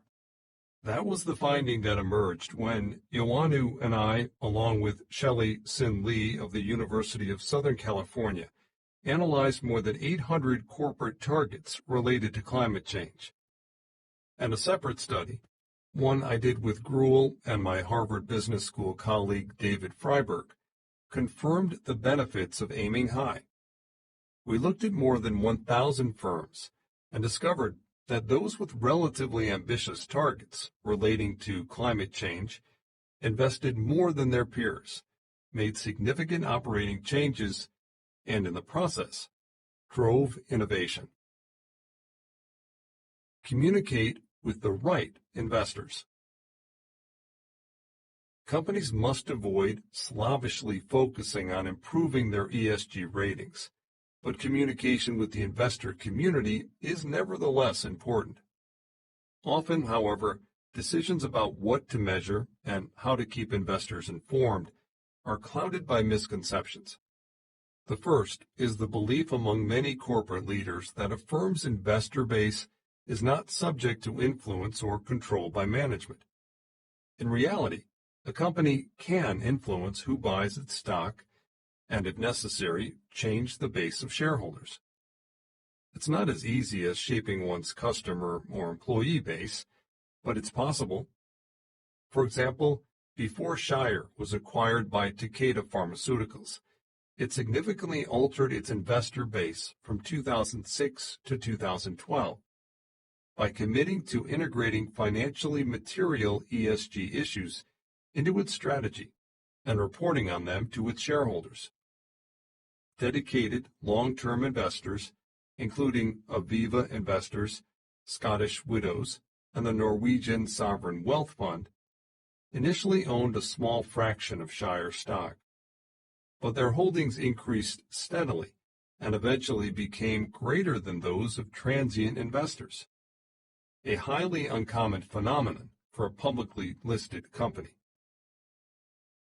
The second misconception is that the demands of sell-side analysts employed by big brokerage houses should determine what must be communicated.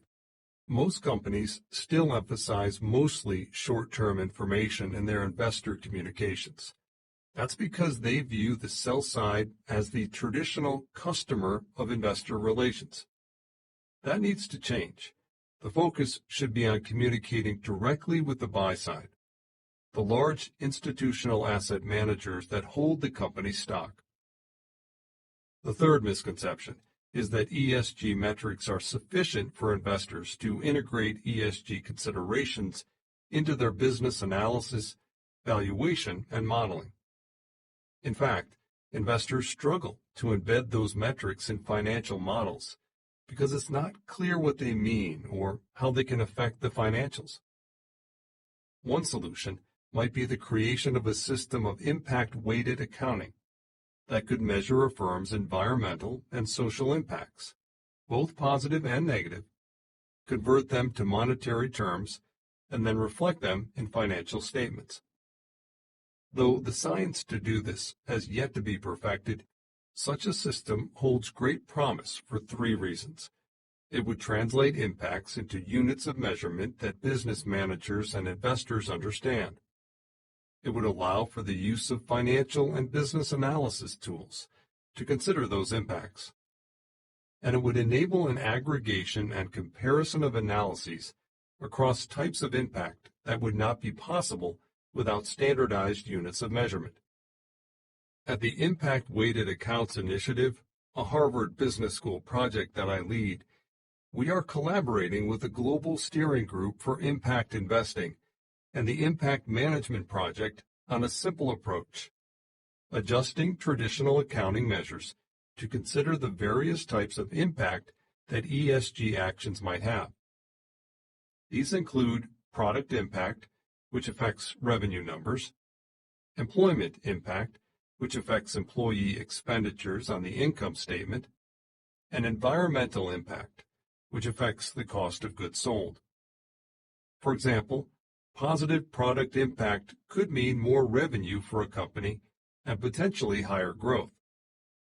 Positive employment impact, measured by, say, resources spent on employee training, would send investors a strong signal that management views employee expenditures as investments that lead to future profitability and not merely as expenses. Negative environmental impact might raise the cost of goods sold by triggering new and restrictive regulations.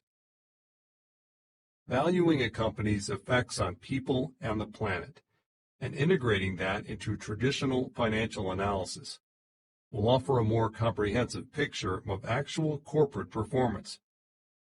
Some companies, such as the science-oriented DSM and the pharmaceutical giant Novartis, are already experimenting with impact-weighted accounting. Novartis estimated its employment impact for 2017, including benefits derived from employee development, occupational safety efforts, and payment of a living wage, at $7 billion. Its environmental impact, as measured by carbon emissions and water and waste impacts, was calculated at $4.7 billion. Positive product impact, something that has been largely missing from most ESG investment frameworks, was estimated at $72 billion. A final fundamental misconception about investor relations is the idea that ESG disclosure is transaction-based and can happen intermittently. Companies need instead to see it as an opportunity for continual reputation and relationship building. It used to be that most communication with investors, the buy side, was happening through Wall Street analysts, the sell side. Increasingly, investors want a direct line of communication, and they appreciate proactive information sharing, which has the added benefit of extending investor patience. Performance declines may occur, but if CEOs come to investors with an excuse after the fact, without having built trust, they are unlikely to be given the leeway or the time they need to reverse the decline. The path forward. Many companies have failed to recognize that the functional role of ESG data has changed over time. Initially, such data was used to judge a company's willingness to avoid harm and do good. As a result, it was primarily an input to help form policies that signaled a firm's commitment to achieving positive outcomes for the environment and society. However, investors are increasingly asking a different question. Not whether a company has good intentions, but whether it has the strategic vision and capabilities to achieve and maintain strong ESG performance. That means companies need to start measuring and reporting the results of their initiatives.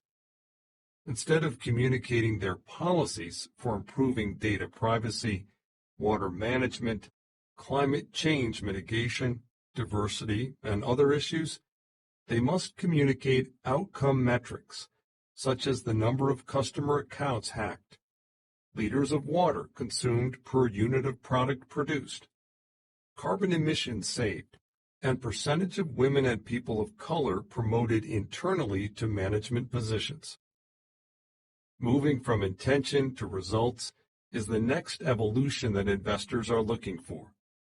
The only way to outperform in this new era will be for companies to make material ESG issues central to their strategy and operations, to go above and beyond their competitors, and then to measure and communicate their superior performance.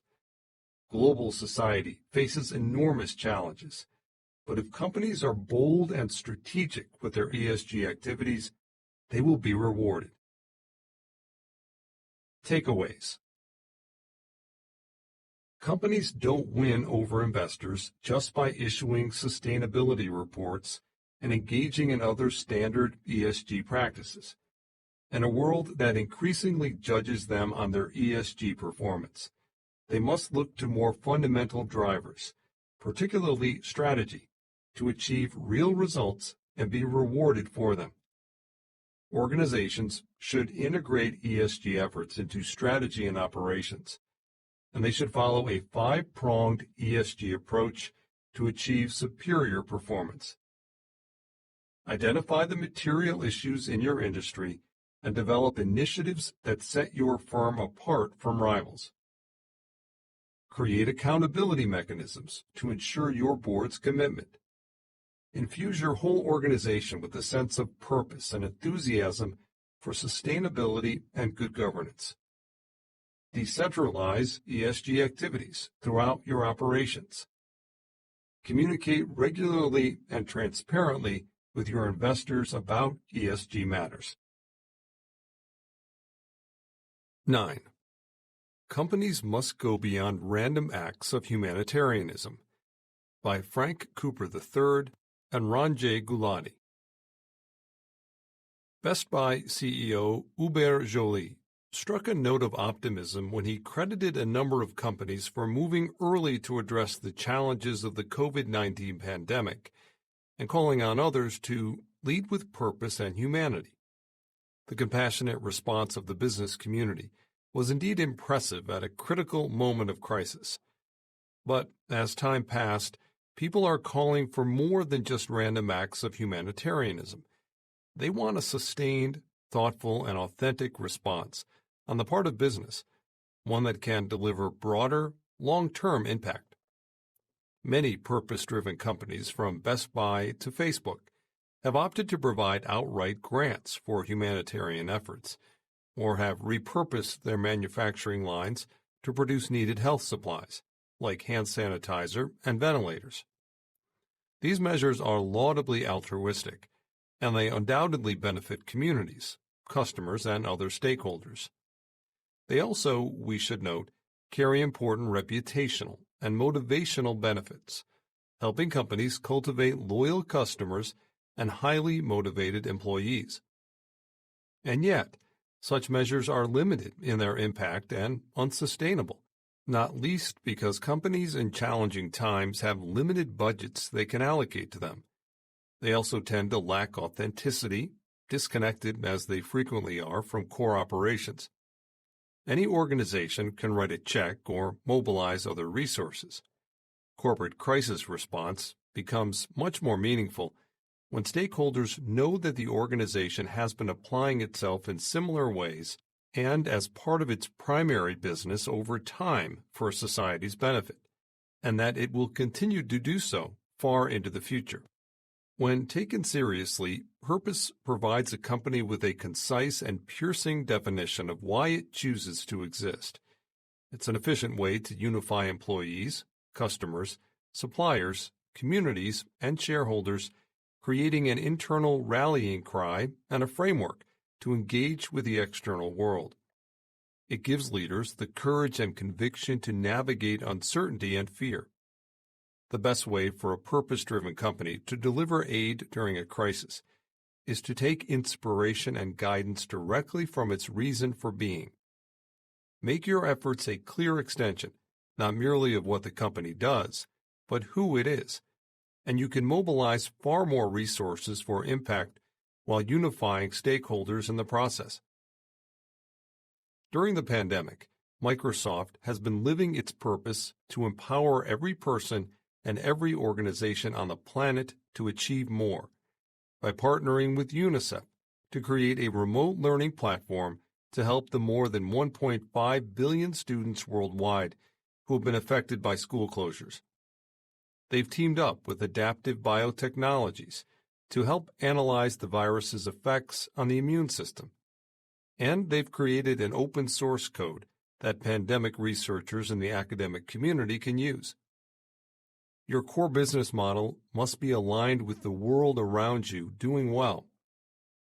Microsoft Chief Executive Satya Nadella told Fortune, "Never is that more important than during a crisis." Mahindra Group, the Indian conglomerate, has long defined its purpose in a single word: rise. The idea is to strive for change that improves lives. One key way the company's financing arm, Mahindra Finance, has lived its purpose is by providing innovative financing to its core customers, residents of poverty-stricken rural areas of India. During the COVID-19 crisis, Mahindra, as a conglomerate, has devised many different ways to provide aid, from offering its resorts as healthcare facilities to using its IT infrastructure to monitor virus outbreaks in cities. But it has also remained true to its investments in rural India, creating a fund to keep the economic and social backbone of those areas, its small businesses, afloat. PayPal, the frictionless online payment system, has stated that its purpose is to democratize financial services. In recent years, it has lived that purpose by providing business loans to entrepreneurs and small businesses, especially those that don't have access to other forms of capital. In response to the pandemic and its economic fallout, PayPal became one of the first non-banks to offer Paycheck Protection Program loans. Doing this, of course, benefits the company, which gets the guaranteed interest from the government. But it also delivers on PayPal's purpose. The company has used its efficient platform to quickly get loans out to its customers, more than 10 million thus far, many of whom do not have access to bank financing. PayPal's customers, like Mahindra's, will likely remember these acts when the crisis has passed. Rather than just doing good works in the name of purpose, let your purpose guide your response. Think deeply about what your company stands for and how you might best use that to confront the present circumstances. Think through the differential impact on disparate interests that each course of action might entail, and use your purpose as the compass to help guide you in choosing the right path. How might you best deliver on your reason for being, even if certain stakeholders don't benefit as much as others in the short term? If your business must make painful cuts, how might your purpose guide those decisions? Do any new opportunities exist to deliver value to society, even if a commercial logic doesn't yet exist?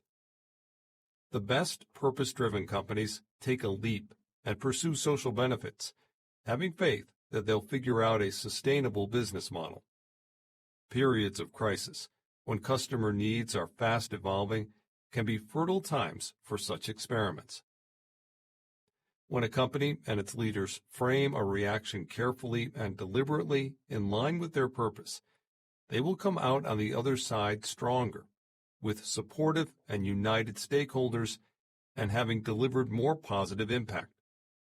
They show that the organization, through its core reason for being, will adapt to changing circumstances in the most principled of ways, and be a force for good in the world. As Starbucks CEO Kevin Johnson remarked recently, if we're not changed when we come out of this, we've missed an opportunity. Takeaways. Any organization can write a check or mobilize resources when confronted with a crisis, but people are looking for more, a sustained, thoughtful, and authentic response on the part of business, one that can deliver broader, long-term impact. A well-defined organizational purpose should drive any actions you take. For example, PayPal has declared that it wants to democratize financial services, and it was one of the first non-banks to offer Paycheck Protection Program loans. The best purpose-driven companies take a leap and pursue social benefits, having faith that they'll figure out a sustainable business model. Periods of crisis, when customer needs are fast evolving, can be fertile times for such experiments. When a company and its leaders frame a reaction to a crisis carefully and deliberately, in line with their purpose, they will come out on the other side stronger, with supportive and united stakeholders and having delivered more positive impact.